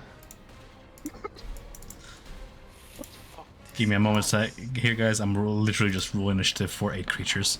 Just bear with me. Mutated Balrogula. Initiative. Roll. +2. +2. I don't think I can get it out that far. I don't know how Oh, so many of them are going before any of us. I mean, you may certainly try. Next initiative, we have immediately Orakai. Orakai, you've been standing sort of in the middle of the group as everybody proceeded toward the heart, and some stayed back. What do you need to know? Distance-wise. Where, like, is there any, like, how far away are the opponents? So the heart at the center of the chamber is about 90 to 85 feet away from you at the center of the lake, right? To your direct right, you see one of those egg-like clusters spawning one of those monstrosities that looks like a half octopus, half spider, about 90 feet away from you to your right. To the north, to your left, 60 feet from you is another one of those monstrosities sort of clumbering up the side wall of the chamber toward the group with its sucker and spider legs. The rest of the foes are even further beyond that. So is there any 20-foot space that encapsulates enemies 60 feet away from me that doesn't encapsulate my party?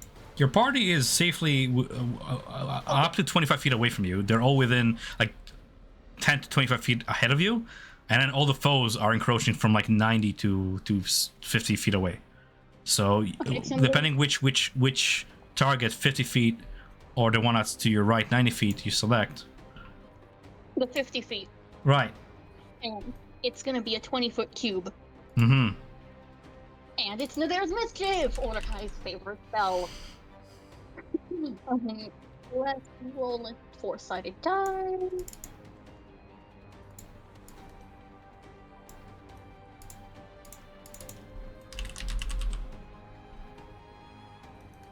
I cannot spell mischief. Mischief. Why is it not coming up?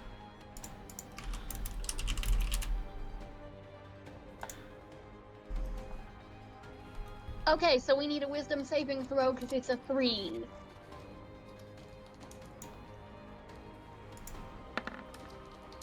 As you feel a 20-foot cube, I rolled a 13 on my saving throw. Okay, so that is a fail. So each creature must begin giggling until the start of my next turn, and they must use all their movement to move in a random direction. Let's see which direction they move.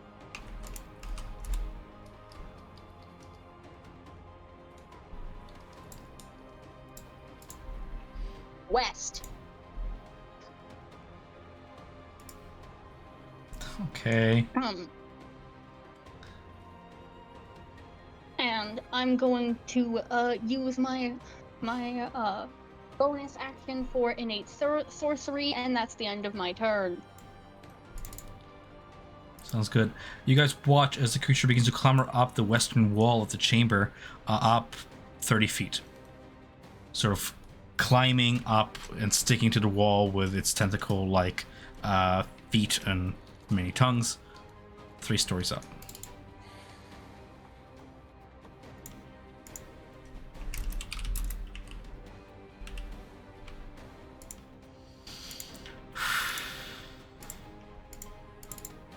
Yup. There we are. End of turn for any movement from Mordecai? Is there what's behind me? Is there enemies behind me? Like, would I be getting closer to them? There are no enemies behind you yet. So I am going to back up my 30 feet. Okay. And my bonus action is used for innate sorcery, so that's the end of my turn. Sounds excellent. One of the mutated Hezru bursts out of its egg-sac and begins swimming across the chamber on the Eco Lake. As it enters the Eco Lake, it's going to go ahead and roll me a Constitution saving throw against the effects of Flesh Warp. 15 or lower will Flesh Warp it. It will 17, succeeding for now. It's going to go ahead and use its 30 feet movement of swim speed and then action dash across the lake. Actually, you know what? It's going to start clambering up from its position with action dash toward the little mouseling on the heart, climbing on the heart to defend the heart. Oh, come on. More Cell's turn. I You mean, got this, Marcel. you see like the small tears going down his cheek as he starts disengaging and flying away from it. Yeah, so disengage. Start flying 40 feet away.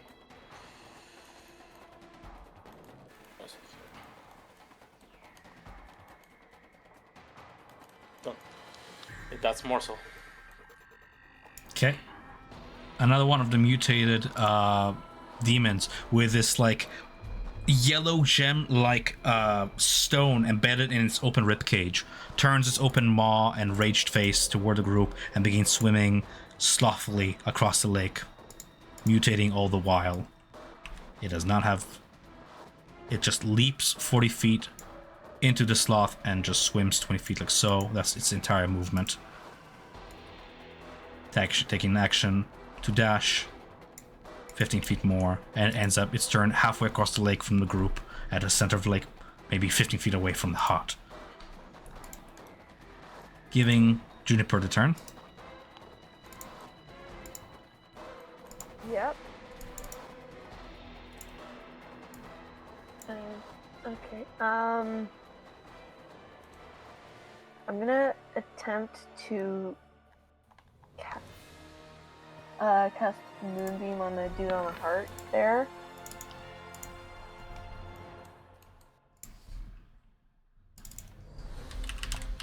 Beam of lunar light cascades down the chamber toward the heart, you said? And the mutated Hezro on top of it? Okay.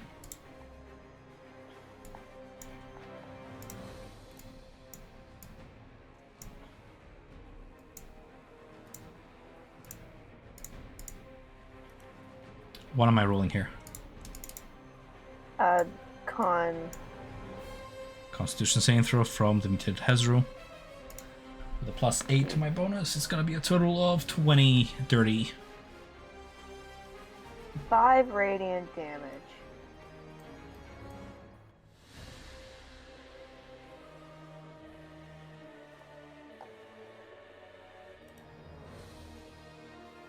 And that's really it, because I can't do much until things get close, so I'm done. Giving Kyle the turn.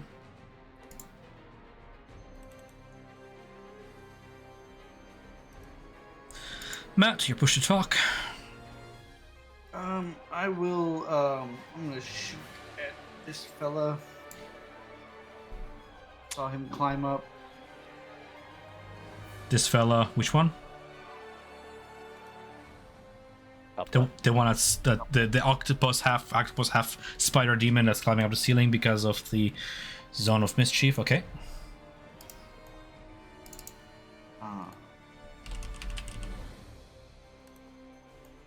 24 to hit. Strikes. If they go into the zone of mischief, they have to do the wisdom saving throw because they're now in that zone. He's targeting the one that ran away from it. Okay. Yep. 14 damage, and it is prone. I'm gonna use my Hill Giant Tumble to make it prone without a save. Kyle, they are trying to protect the heart. There are too many to kill them. Maybe if we destroy the heart, we have a chance.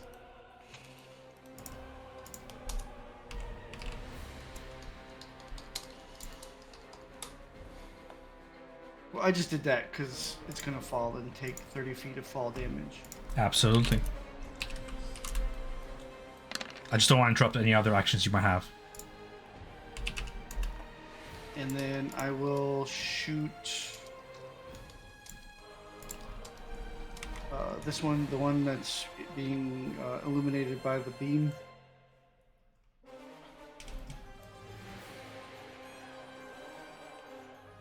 I will miss that attack.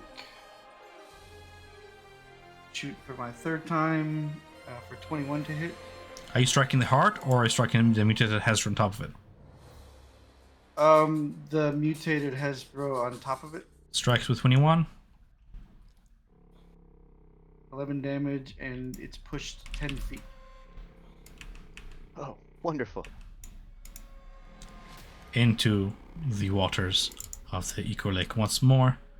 It's gonna roll a Constitution saving throw against the mutation effects of the lake, rolling a 24 to save, saving against its effect. Anything else on Kyle's turn? That'll be my turn.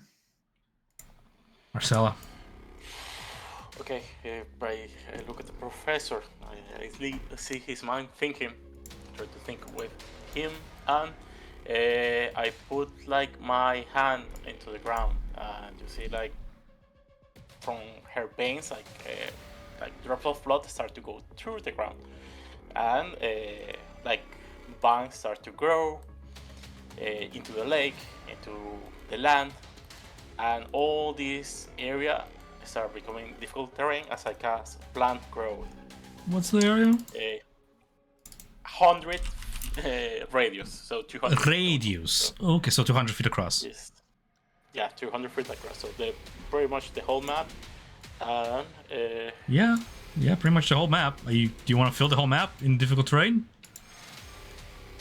yes. Okay. Yeah, sure. The whole map difficult terrain.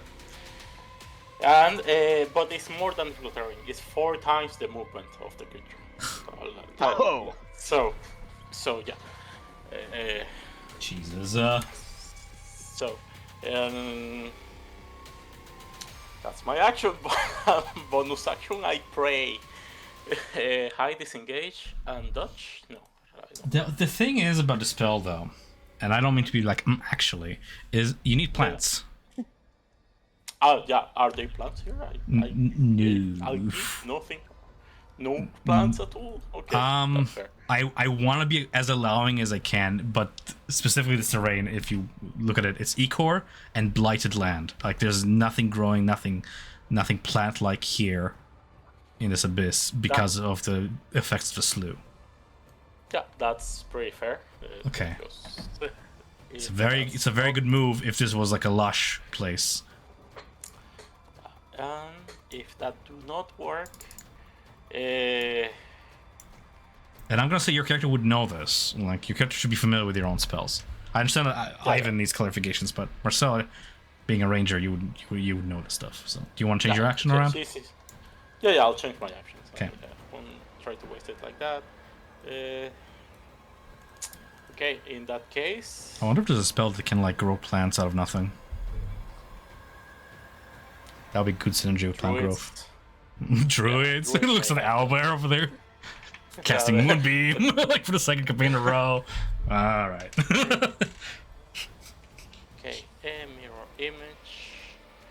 Yeah, I think we need to withstand this. Are you casting mirror image? Give me a second. I'm not Okay. not mirror image. Just changing my actions. Okay. I'm gonna cast Hypnotic Pattern.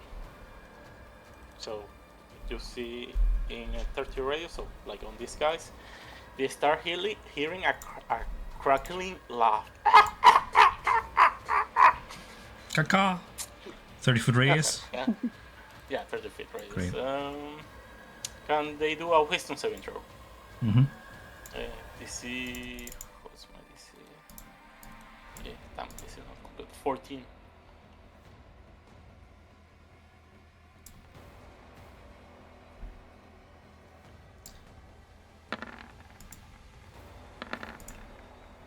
I have 24 for this one closest to you. The second one rolls a 12 to fail. And the mutated barrel Gula, the orange creature in the back there, is going to roll a wisdom save as well. Just checking for any advantages for against magic. No, this one has restoration, not advantages. Wisdom. 16 for the last one. Only one fail. Capacitated. Yeah, incapacitated. And concentration on that. And what is combination? Dash, disengage, or hide. That's it at the moment. That was my action. Okay, top of the next round, the rest of the mutated hazards will begin to swim closer toward the group here. One of them closes in with swim speed. diving into the water like so and swimming. This is going to be 30 here. Do I have reach? Let me check. He's 40 in the air, just let you know. Say again? Oh. Marcel is 40 on the air. Yeah, he's airborne, okay. So with the rest of my dashing swim speed, I'm gonna go ahead and close distance. Trying closer to Marcella, Professor Isaac, the druid, and the rest of the group. Ending my turn within 10 feet of you guys. The second mutated Hezru that you guys both caused to giggle away and drop prone on the ground, uses half its movement to get up onto its feet and begins to dash toward the group with the remaining speed of its. Ending its turn close to the group, like so. Wait, is this the one? Is this the one that was cast by Giggle? The giggling on my Yeah, turn? but that happens at the beginning of your turn. Yeah, so they can't move until my turn, because they're laughing. Oh, because it's still incapacitated. You're right. Sorry, I didn't have the tokens on it. No problem. Prone and giggling. Professor Isaac Dezeroff. You right, feel everybody. a second pulsate from the heart, as a second wave of E-core pulsates to those various sacs throughout the chamber. More reinforcements are coming. Okay, so I think we're all gonna go for a little trip. In my little rocket ship.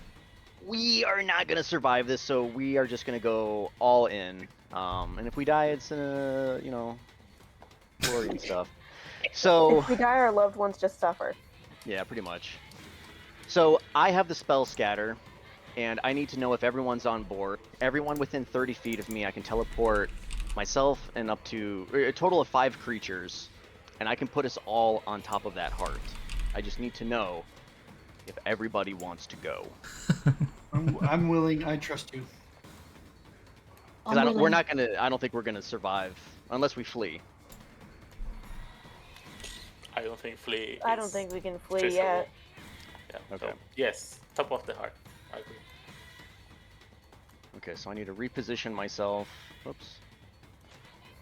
See if this works. Scatter, 6 level conjuration spell. Ooh. Yeah. So within 30 feet, Isaac takes notes of everything. He's starting to panic. Sweat is dripping, and he starts to swirl his arm around, calling upon the the weave, and kind of you start to see these tendrils kind of shoot out from like the palm of his hand, almost like a little bit like a spider web ish, but they're very like blue and like white in color, and they all latch around you. And then with his fingers extended, he pulls it to like a closed fist, and he teleports us all on top of the heart, like around the moonbeam. Okay. So as you teleport them, you can go ahead and place yourselves around Isaac.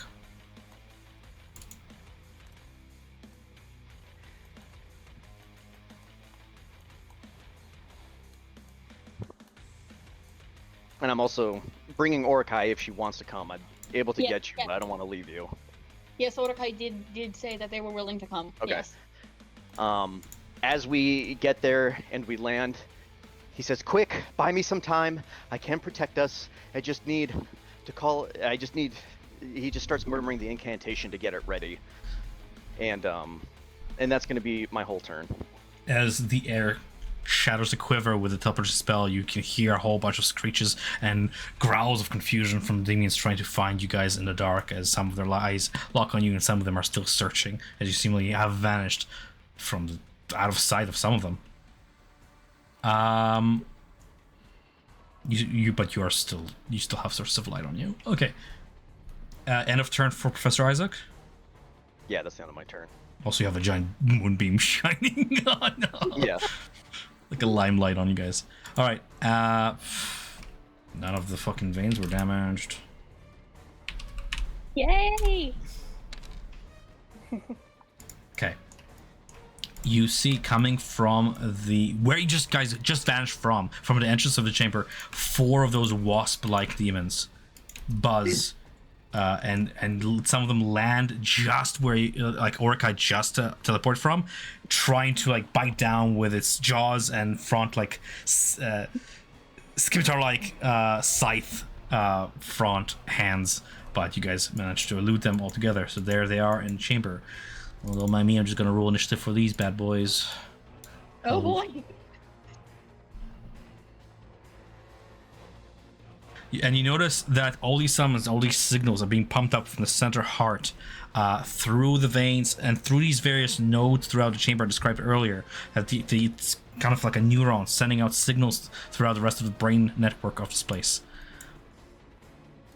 1 initiative, 2 initiative, 3 initiative, 4. Okay, without further delay, we have Orikai's turn next, I believe. Yes, Orikai to go next. Orikai, you're standing amid the group on top of the undulating heart, illuminated by the moonlight of the druid.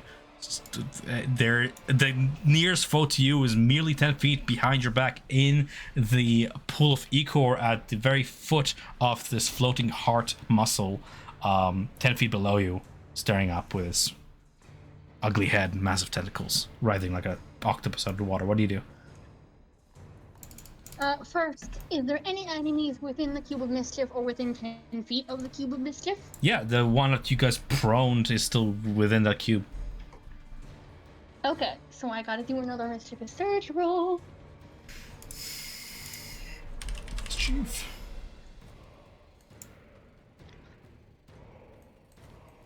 It's concentration, so I'm just gonna put a concentration token on your little token here. There we go. What is our mischievous surge in that area then?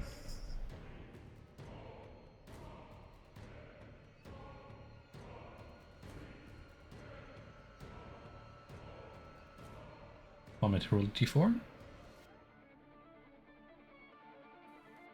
You're muted, Abby.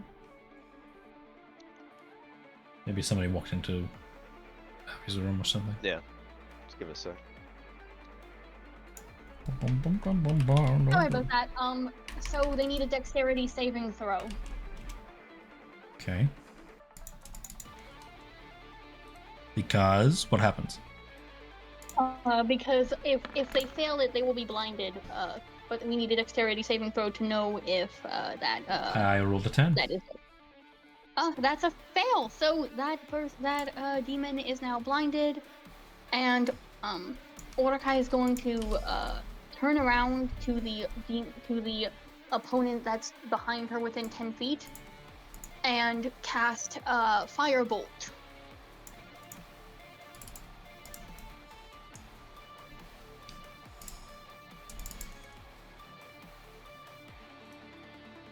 Not 20. Ouch. Nice. Hell yeah.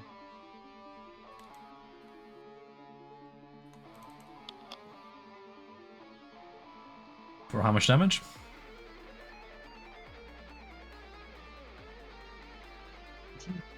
$17 damage. Nicely done. Okay, and I'm guessing there's nowhere to hide around me within 30 feet. No, you're illuminated by both the moonbeam, by the torchlight. You're out in the open. You're now on essentially a 20-foot wide island of muscle, usually below you, trying to keep yourself from slipping off the edge, surrounded by 30 feet of ichor on all sides. There's nowhere to hide. Yeah, Mordecai is just going to mumble curses under their breath, and that's the end of their turn. All right. The creature you just shot a firebolt at is going to go ahead and retaliate. All right, what can I do? Resistance. I'm just reading its sheet real quick. Okay. So with its 4 tentacles, it lashes outwards. 2 of them lash out against the giant owlbear that is Juniper for 23 and 12 to strike. 23 hitting for 7 slashing damage and 8 poison for 15 damage total.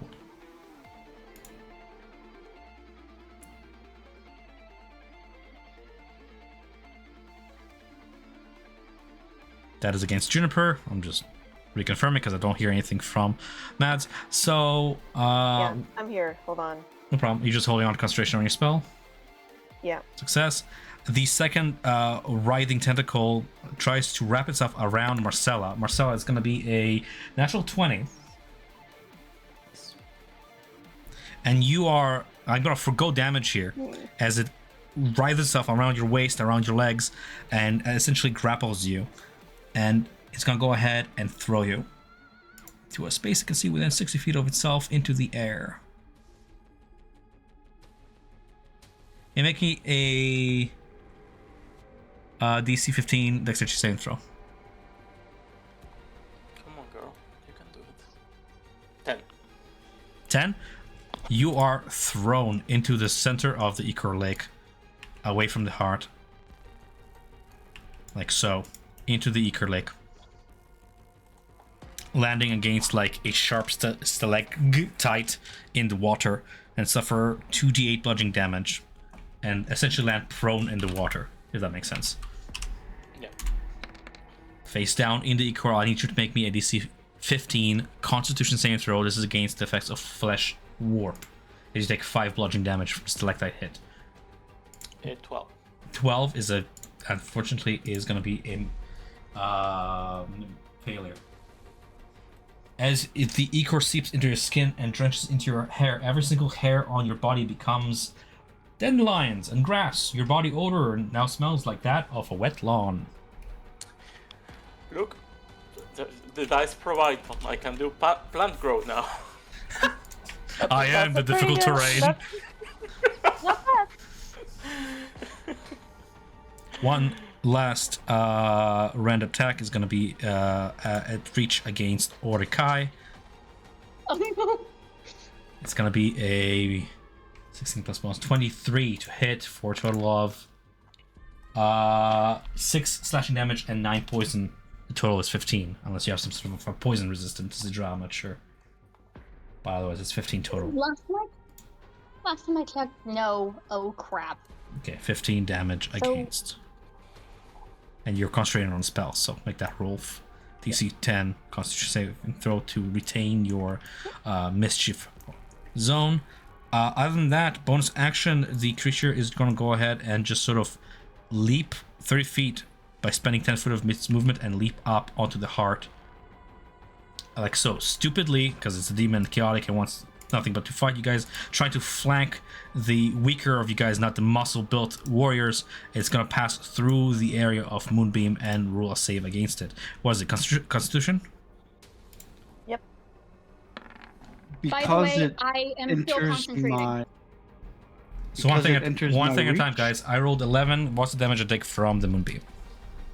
14. 14, searing it painfully, and as it enters the area of Kaio's spear, you were saying? I get a reaction. You can surely waste it. Go for it. Stabbing the soft underbelly of this octopus-like spider. 25 strikes. Hit, Brutal hit for 20. 20 damage, and it's pushed 10 feet. So it leaps midair, and you just fucking pong it 10 feet from where it is. Like so, it lands back in the water, writhing. Alrighty then. Resisting a mutation, it's gonna end its turn there. By the way, I'm still concentrating. Good. Morcel does anything during this combat? No, he's trying to reposition himself and trying to protect the professor for wherever he comes. Okay, what does that mean? What are you readying your action for? Yeah, like he has a reaction ready to help the professor. Yes. Okay. Juniper, you start your turn within your own spell.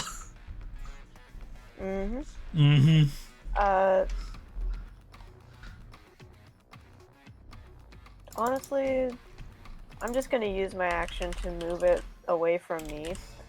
So probably at this guy. The guy that just took damage from it. A creature also makes a save when the spell's area moves into the space, or when it enters the spell's area on a turn, or ends its turn there. I guess you have to end your turn within the area. Okay, Fair enough. So you move it on top of this guy. Constitution again. Does the heart take any moonbeam damage from? Yes, sitting I've been over it? accounting this, but Okay. it's been Oh, failing. okay. It doesn't make any saves, so. I got you. I okay. Cool, Oh, cool. absolutely, it's being incinerated. I'm just taking damage. Yep. Yeah. Oh, that's good. I wasn't sure if it was actually working on the heart. Yeah. We need to Even though start it counted digging as a down. creature. Yeah. Start digging down. Start doing a little diggy do. A little dig. Oh, it's coming. Sorry, I'm just And rolling con here with advantage because it has magic resistance. So 19 or 10. I'm taking 19 here for the save. Taking half damage of how much radiant?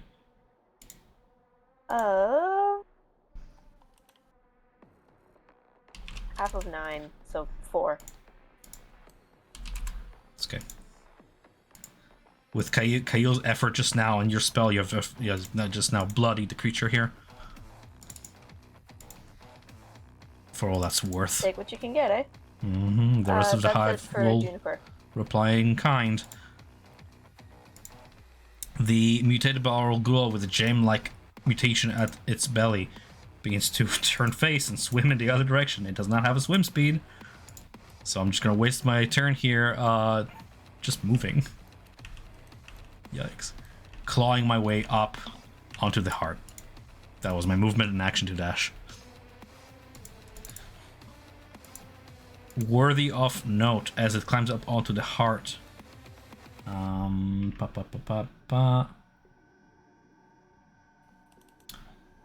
you know what? No, I use my movement. It's only fair.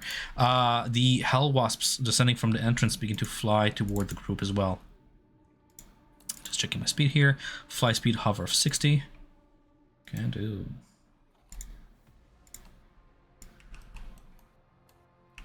That's original move.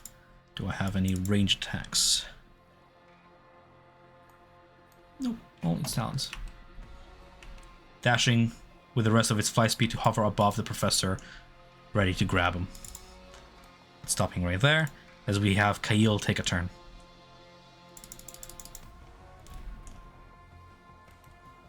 I'm going to move to the center of the heart. So I'll swing at this big guy.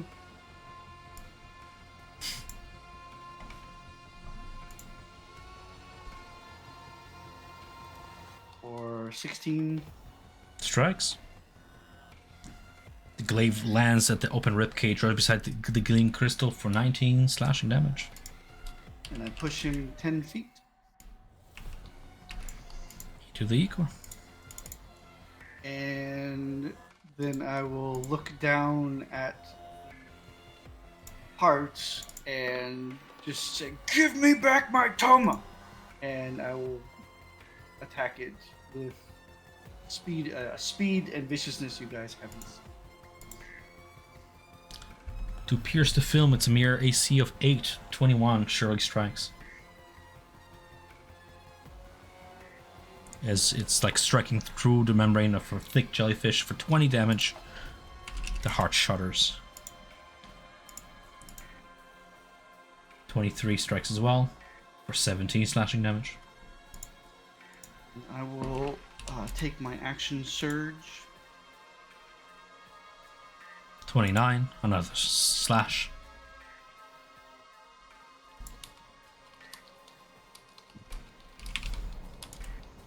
Five hits. Superiority dice.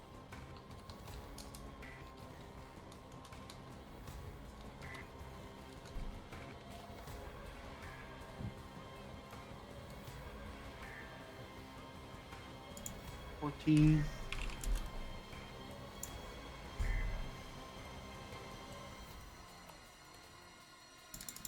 Critical hit.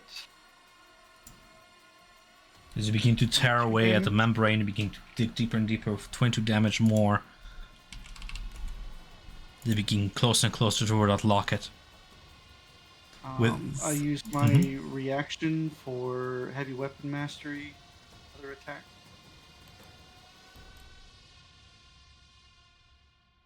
For 15 damage, and Jesus. I will make a full strike for my final attack, my bonus action.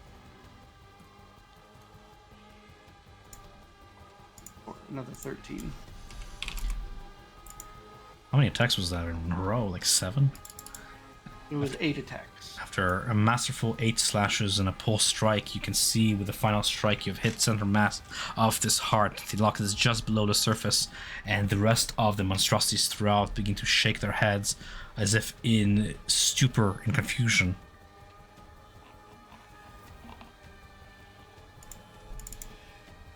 That's my turn.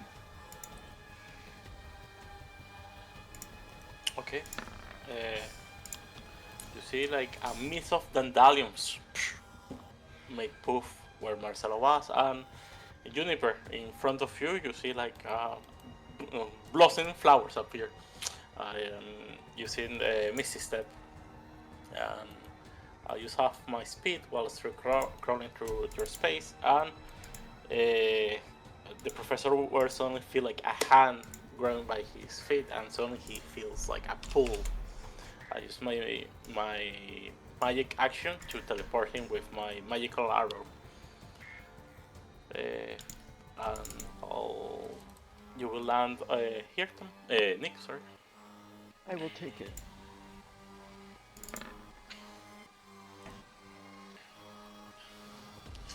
That's it. Bonus actions and actions.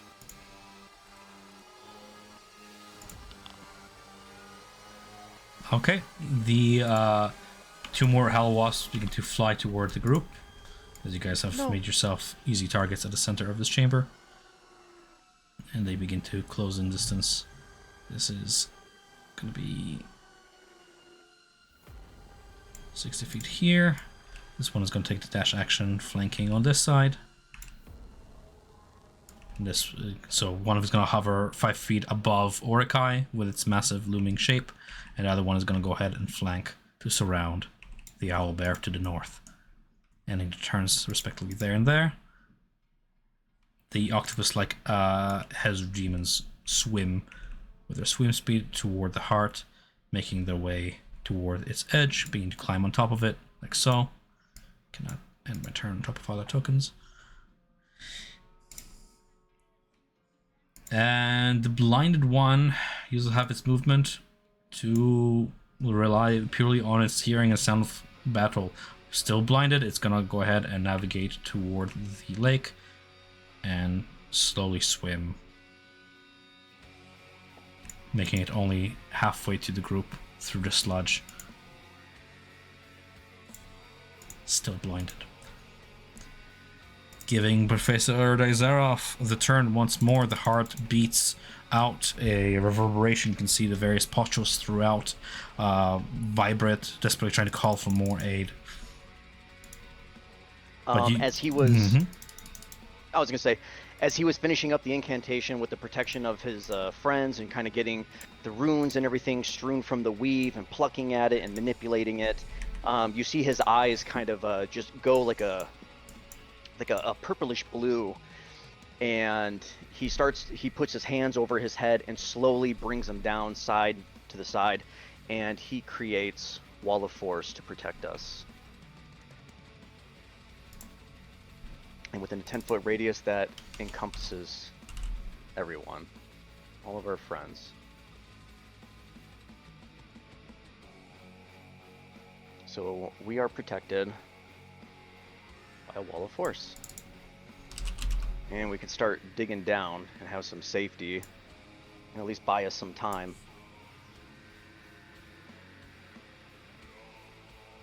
Oh, whoops, I don't know why I did it again. And that'll be my turn. Sounds good.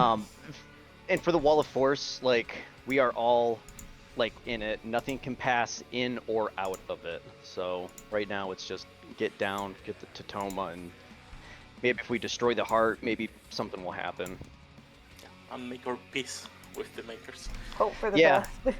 And as we do that, and his eyes start to like fade, and realizing we are in some deep shit, he'll say to Kyle, you know, Even if we make it to just your Toma, it was all worth it, and I was happy to help. And yeah, we'll see what happens. Can they see through the carnage that I did in my last set of attacks that Toma is visible? The locket is visible? The locket is visible, yes.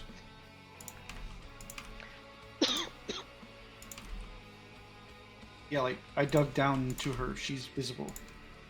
Yes. Yeah.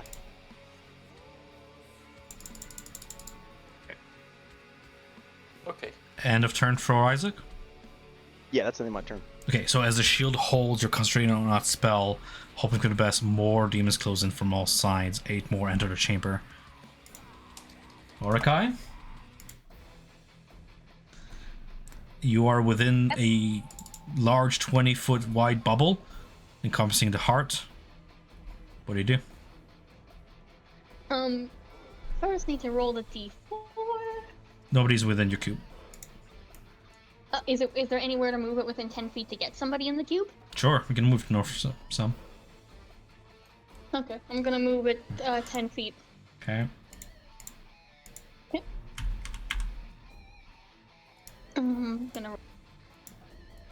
Okay, I'm gonna need a wisdom saving throw from anybody who's now in the cube. Sure. Did Hezru with a gem embedded in its open ribcage rules that wisdom saving throw. Rolling a 14. That is a fail. They are now charmed by me till the beginning of my next turn. Sounds good. And I'm going to use my action to can I see where the locket is? It's in the center of the heart below your feet. Past layers of jelly-like meat, transparent as it is. The heart is still beating, it's still working, it's a muscle. It's still thick as you guys are digging into it. I'm going to start by fire bolting directly into the heart. Okay.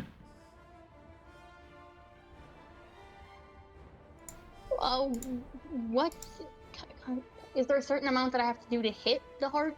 It has an AC of 8. Okay.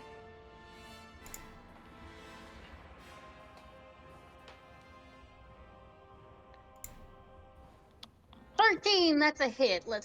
So it would take 3d10 fire damage.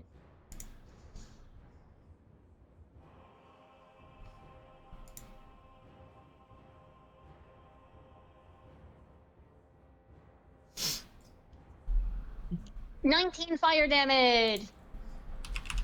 Burns through the membrane.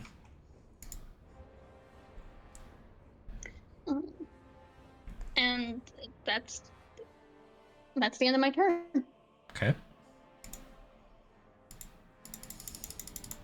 just checking to see here. So I can't attack you through the shield. I can't do anything, right, Nick? Nope. Unless Okay. you have Disintegrate. All right, cool. Sounds good. What does the morsel do in his turn?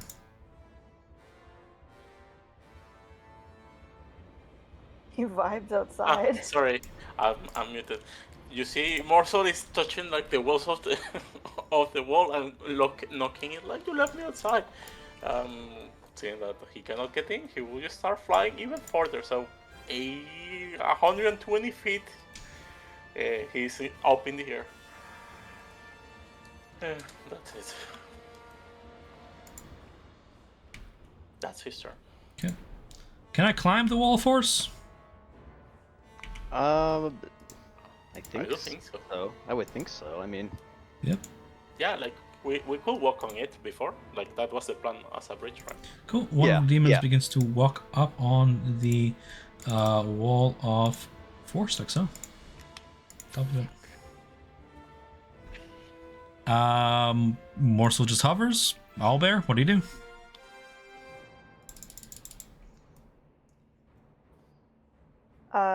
Since Moonbeam can't pass through the wall of forest, right, Nick?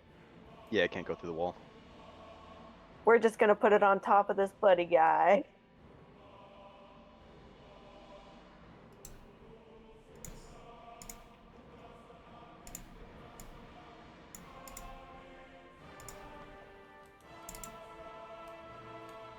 and that's it. He's never Not gonna going to escape attack the heart.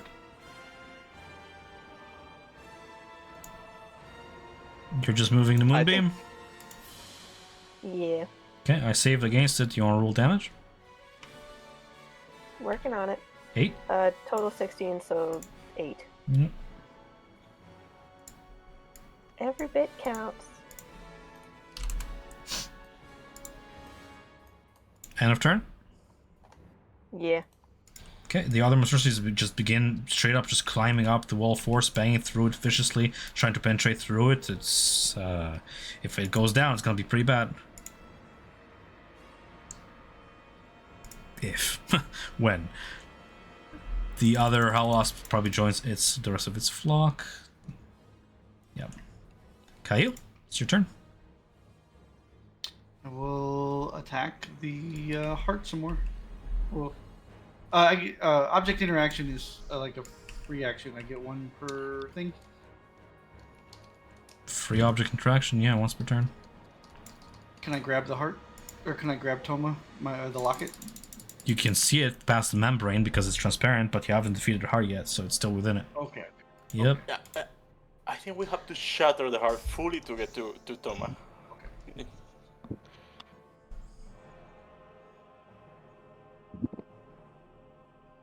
I will just do another furious round of attacks.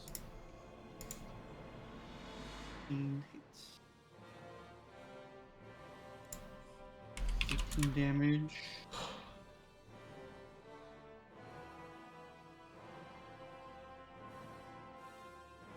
Cool. 30 damage. With that 30 strike, how do you want to do this?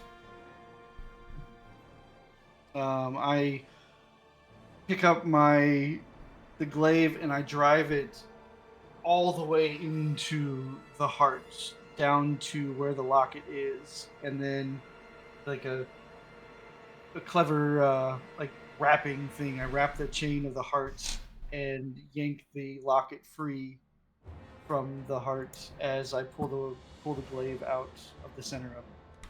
All right. As the heart is destroyed, the entire pressure that has been pumping begins to coagulate below your feet. With a final pump, the heart explodes upwards. Can get everybody within the essentially dome bath of Ecor to make me a DC 15 Constitution saving throw against the effects of Ecor. As the entire dome begins to fill up with this geyser of Ecor from now the open wound at the center of the hive. Ew. Did anybody fail it? I did. 12. I left fail. Nick, you swell up, tripling in weight. Oh. Oh. Marcella, heard a fail? Yes. Cool. There you go, Ivan. Very familiar with this one. Oh my god, again, at least it's a bubble capture this time. Your ears fall off. You're deafened. Anybody? Well, I failed.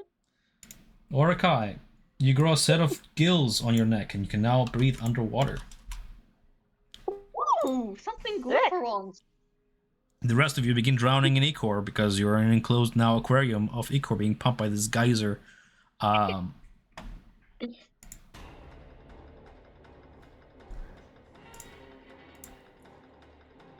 But Kail, as you reach down and you, in the last second before sight goes black with Ecor, you grab onto the locket. It is now within your grasp.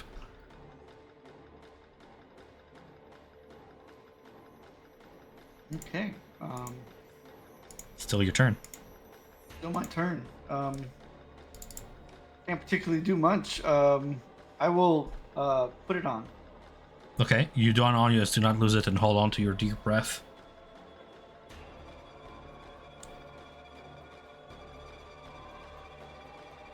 Can you say what you just said again? Well, yeah, you put it on your neck, just do not lose it, and you hold on to your dear breath, I would imagine, yeah? Because Yes. Swimming in Ecor. And that's pretty much all I can do. Okay. Marcella. I mean, definitely. deafened, blinded, Blinded. still feeling the ichor fill the chamber around you. Is this death? like,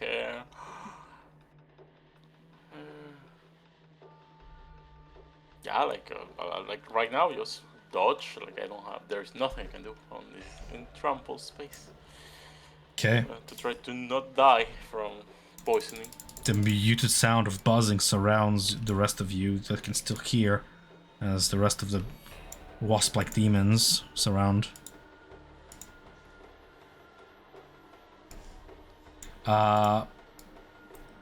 But the buzzing is chaotic, undulating. Some of them even crash against the walls of the spell, causing the entire ichor volume to sort of rumble with each impact. As some of them clash and slide down the invisible wall. It's hard to describe things when you guys don't see out of the wall. Isaac the Zeraf, what do you do?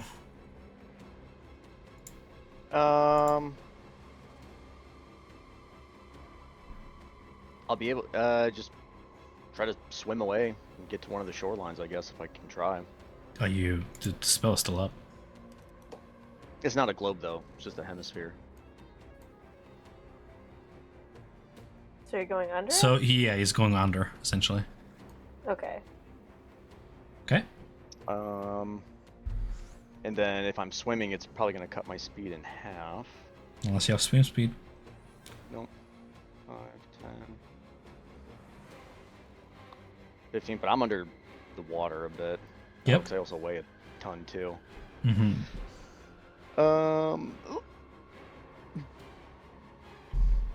No. As an action, I mean, I'll try to cast a firebolt if I can cast it through the ichor. The ichor is opaque. You are essentially blinded well beneath the surface, but you know where up is because bubbles. So do you want to surface? Yeah, I don't know if I have the movement to. Because if I'm under the water, I only have half my movement, and I weigh 3 times as much too. Which I don't know if you want to encounter. No, I don't. I only use your movement.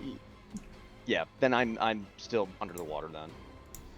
Okay. So I'll just take the action dodge then at that point. Sounds good. You're effectively invisible from anything that relies on sight to detect you while you're underwater, but you are also swimming in ichor, which has its own consequences. If that'll be the end of your turn, though, we're going to go ahead to Orikai's turn. So, is anything still within the cube? You are blinded because Heart exploded because we destroyed it. Professor Isaac is still holding on to a half dome above the heart that has now been filled with ichor when the heart exploded. So there's now like a bubble above the lake that you're all swimming within. So you don't see anything outside of that bubble, unfortunately. That means that I can't see it, but so that you're aware, if there is, they have to do There's the charmed guy who's still in your whatever. Yeah, fair enough. Because they're not going to move it because they can't see. So that would be a wisdom saving throw. Failed. Okay. So then they use their speed to move in a random direction. Let's figure out which one it is. Okay. East. Cool. And I'm going to swim under the wall. Okay. And try to make it to the surface. How many feet up? Diving into the water is pretty much zero movement because you're using jump to let gravity towards the rest of your movement. So as soon as you hit the water surface, that's like 5 feet, and then you can swim. If you don't have swimming speed, you can swim up to like 10 feet away from the circle surface. Essentially same as Zeraf. Okay, I'm gonna use my bonus action to wait, no, I don't. I don't have an action, so I'm gonna use my action dash. So that should take me to where then? Are you swimming If to I'm shore? dashing? Are you swimming to join to where Zeraf swam to, even though you're blinded, but you felt movement in the water or whatever? Where are you swimming to? I'm swimming to try and get to the surface. So immediately outside of the circle, yeah? surfacing immediately outside of a circle, you see chaos all throughout, buzzing fly-like demons. You count half a dozen of them, and they seem to be in a stupor state, twitching muscles all throughout. Some of them are attempting to fly to land on the surface of the Ecor Lake and just sort of twitch on the very surface. Others clash against the dome, unable to navigate themselves. They seem to be under some sort of a confusion effect. Okay. Definitely not attacking you. One of them even explodes. One of them just straight up just blows up into Ecor. Splashing Ecor all over the outside of the dome. So, since I used my movement and my action, I'm gonna use my bonus action to hide. And it's easy under the Ecor, right? Absolutely, you can just dive and hold your breath, hide, invisible. Don't even have to roll Well, because I you're don't essentially hidden, out of sight. I don't need to. Can't I breathe in the underwater because of my gills? Yep. Okay. You can choose to. Want Okay, to so Great breathe underwater whatever in your this is? lungs. So hiding there. Yeah. Okay. The mutated has you under the moonbeam. The last you see of it is... What is it going to do? I need to roll d10 here. It's under the effect of a confusion. It blows up. Explodes out in a shower of Ecor.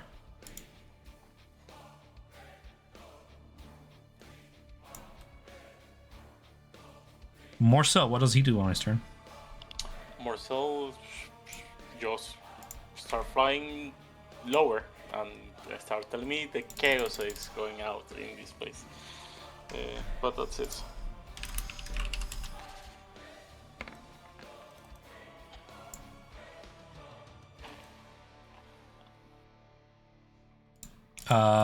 Juniper? Yes. Juniper will attempt to use her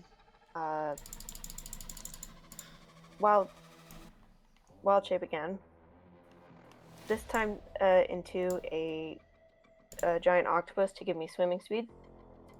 And I will attempt to grapple as many people as possible that are still on the used to be heart. So if I can grab Kyle and Marcella, then I will absolutely grab them.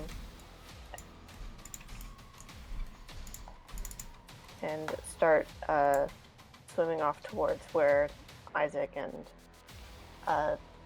Orakai went. Okay, so you are able to grapple one target on your turn. Only one? Then I'm grabbing Marcella. If you're using the stat block of the creature you're shape-shifting to, yeah. Yes. Okay. Then I will just grab Marcella. And get the fuck out. Nightmare fuel. Marcella assumed that the worst. Why fight anymore? Marcella's like, this is it. They got me.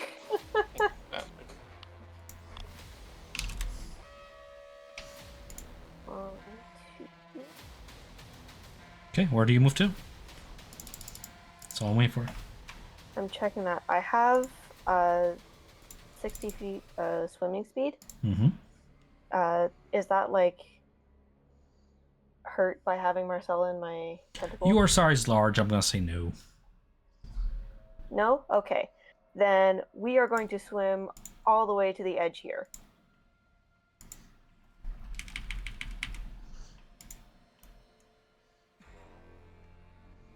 And that is my bonus action and my movement.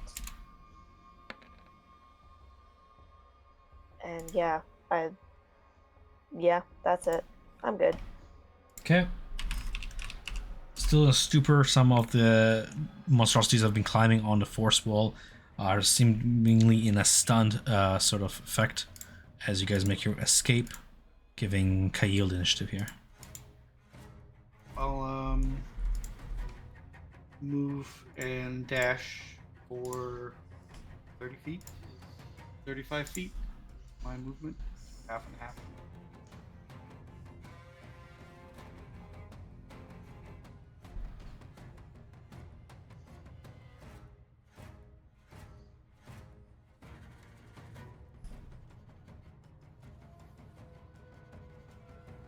right there.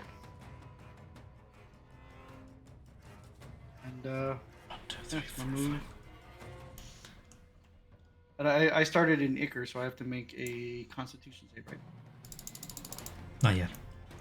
You already made that save with the heart. There's a certain cooldown. At this point, Okay. as the party begins to swim away from the heart, the rest of the monstrosities that have been sort of enclosing themselves on the magic shell have entered a stupor-like state, as if something have severed in their chain of command. The neural network has been sort of ushering them to this place. As Juniper and Marcella are the first one to reach shore, you see Kotam reach out a hand, or rather a golden hand, which is the end of his staff, to sort of let the octopus writhe its tentacle around the staff and pull them closer towards shore, towards safety, pointing his finger toward a nearby cave that rises to the surface, where the light of Avernus can be seen. With the phylactery in your grasp, possessing Thomas' phylactery, Kyle, you have came here and you retrieved what you came here for. At this point, I would assume the party wants to just flee this place, right? Not collect anything. Yeah. All right. Let's get the fuck out, gang. I'll read you loud and clear. Escape with your lives. Finally getting a chance Yay. at a breather outside this nest of horrors.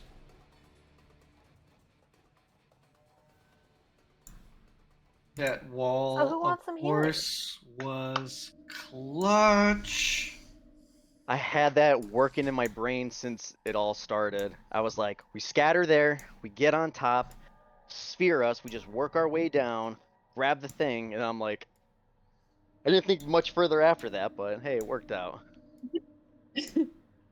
I figured we were like in a sphere, so I didn't know we could actually get out. So when you started like climbing under, I was like, "Oh, we can Yeah, leave? Great, same, let's do same. that." That's why I didn't Yeah. swim out Whoa, from under it. I gang. thought we were in a sphere. Yeah, because if I did a Yep. globe, you wouldn't have been able to do anything. We would just be sitting there for an extra, literally like 20, 50 rounds of combat. So I had to Just make it a chilling hemisphere. until- Yeah, we would have just been sitting in the globe with nothing happening. You couldn't pick up Toma because you couldn't go through the wall to pick it up, the locket. Oh, I see. So it had to be a sphere. So you had to just kind of dig down, and then once you get there, it's like, okay. Well, That Mordecai was dope. figures that fire was the most effective method to deal with that. Hell yeah, getting the sacks, getting the heart. It was clutch. It was dope. I'm We glad did it all it. worked. We're the We best. did it. Kyle, in possession of Thomas' phylactery, you now have, for as long as you possess it, advantage on wisdom and charisma saving throws, as Thomas' essence is guiding you here on forth. You still have to figure out how Nice. to get her soul out of here, away from the reach of Asmodeus' machinations. But I suppose that is something we could figure out in sessions coming up. Hell yeah. Congrats, man. We are one step closer. Is Toma able to communicate or anything as I'm trying to like whisper to her through the locket? You know, Keel doesn't know how magic really works, so he's just like, I'm gonna say you can definitely feel her soul resonates within this artifact. There is a connection to it, but as of now, doesn't seem to be that there's some sort of a mundane way to just communicate with her in the object. But you did see her soul. You did see her face in the heart trap there, connected to this object. She's there.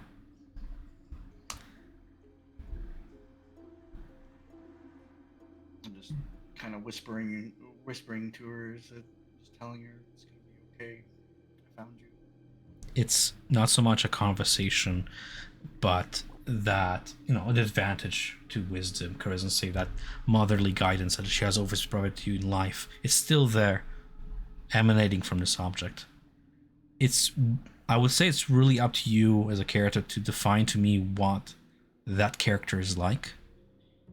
And I can work with you in the coming sessions to come up with some cool ideas and such.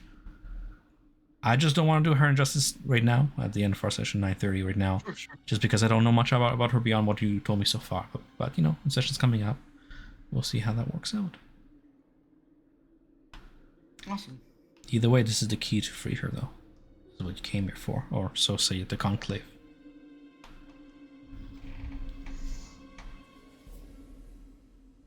Hell yeah, man. Congrats, we got a soul back.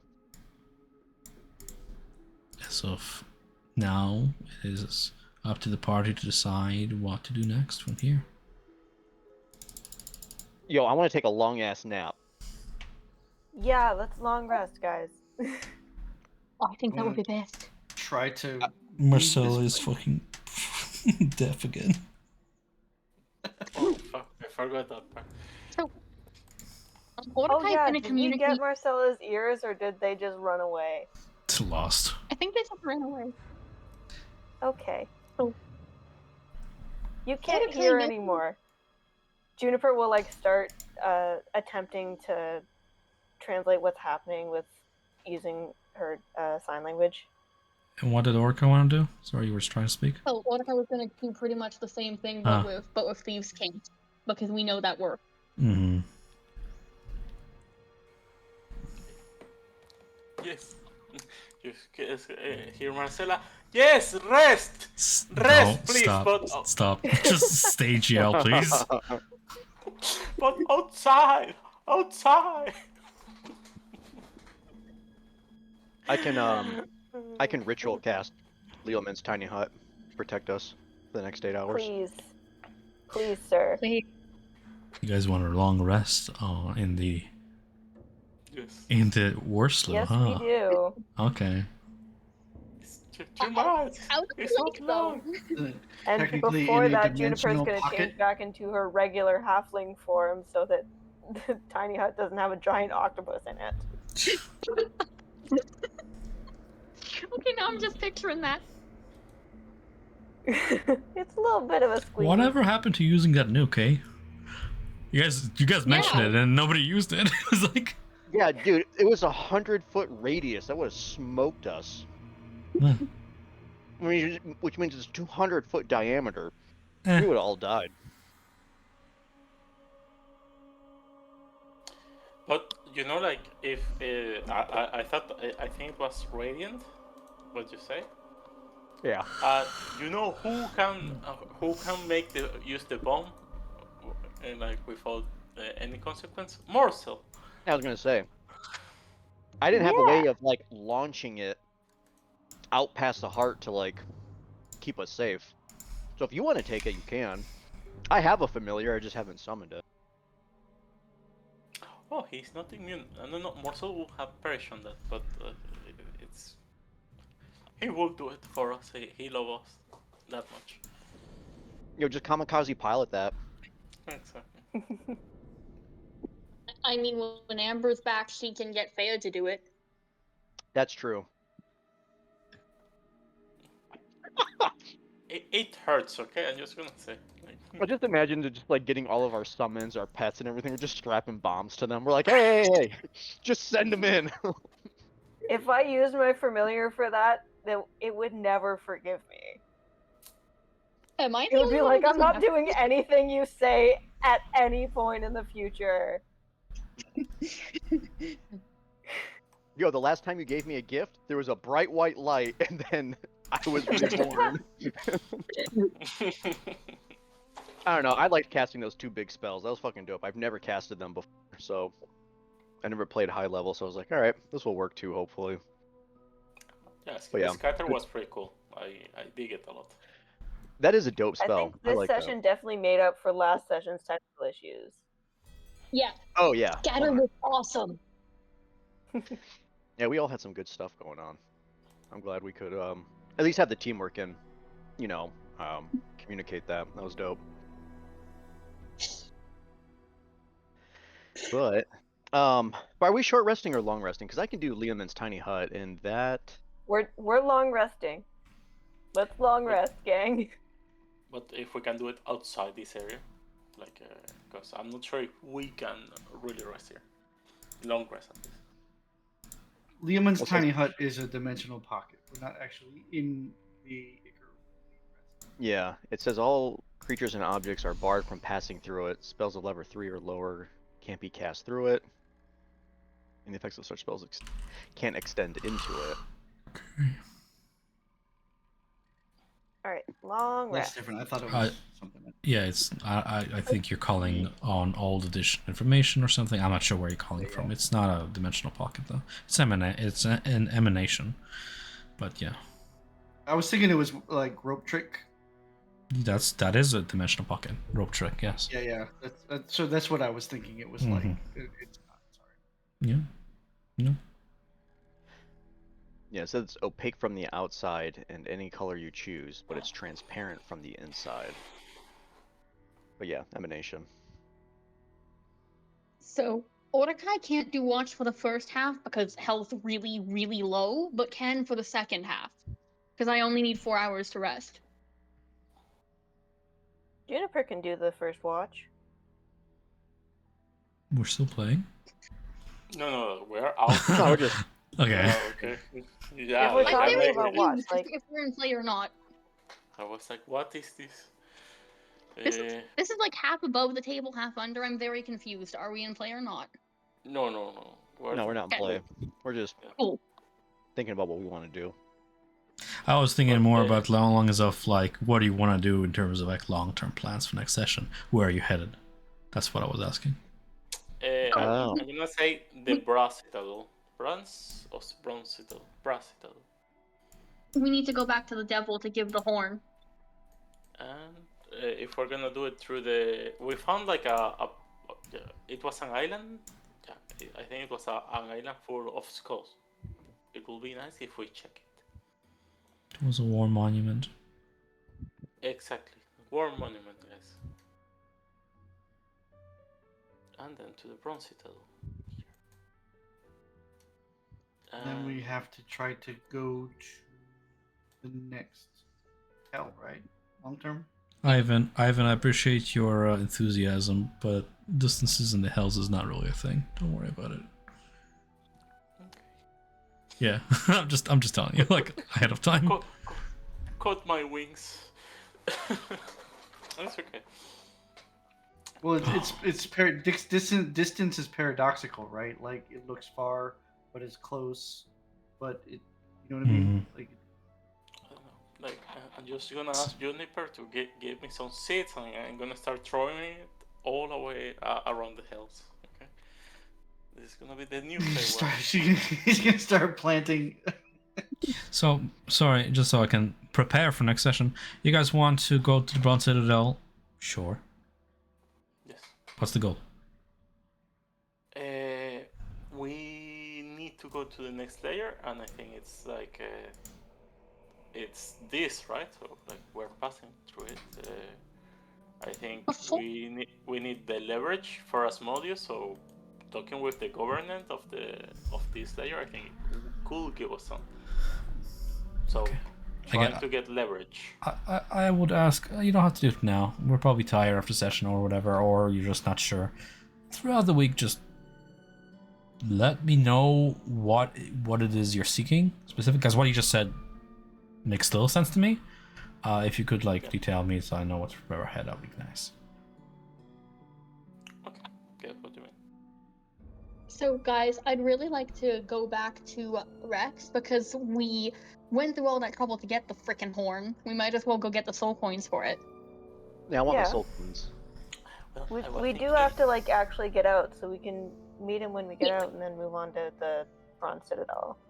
I was Okay, thinking on that we can Like backstab. we're not gonna leave him behind. Like We, I was just we like, can- we went through all this trouble, guys. we can backstab Rex, and instead of giving the horn to him, give it to the government of Gargot, the one who rules Avernus directly, to gain some extra points. Okay, Marcella, Ivan, who is Rex? To Gargoth. Yeah, Who is- I'm gonna say like a close advisor. So you want to kill Gargoth's closest advisor, so you can go to Gargoth's government and be like, we delivered it. That guy is dead. No. No. Well, Okay. Never, That's my plan. never kill him. Never kill him. No, just cut the middleman. Oh, okay. I Yeah, but- wouldn't suggest it. I mean, we did sign a contract, Yeah, and And we're we in the took our house. time. I don't want to gain any bad will down here because it's probably the worst place in the world to gain bad will, maybe, and not fulfill a contract. But I don't know. I mean, my brain's We mush get- right now. Sure. Get the coins. I'm just curious, to what end? Again, like, what are you trying to gain by doing this?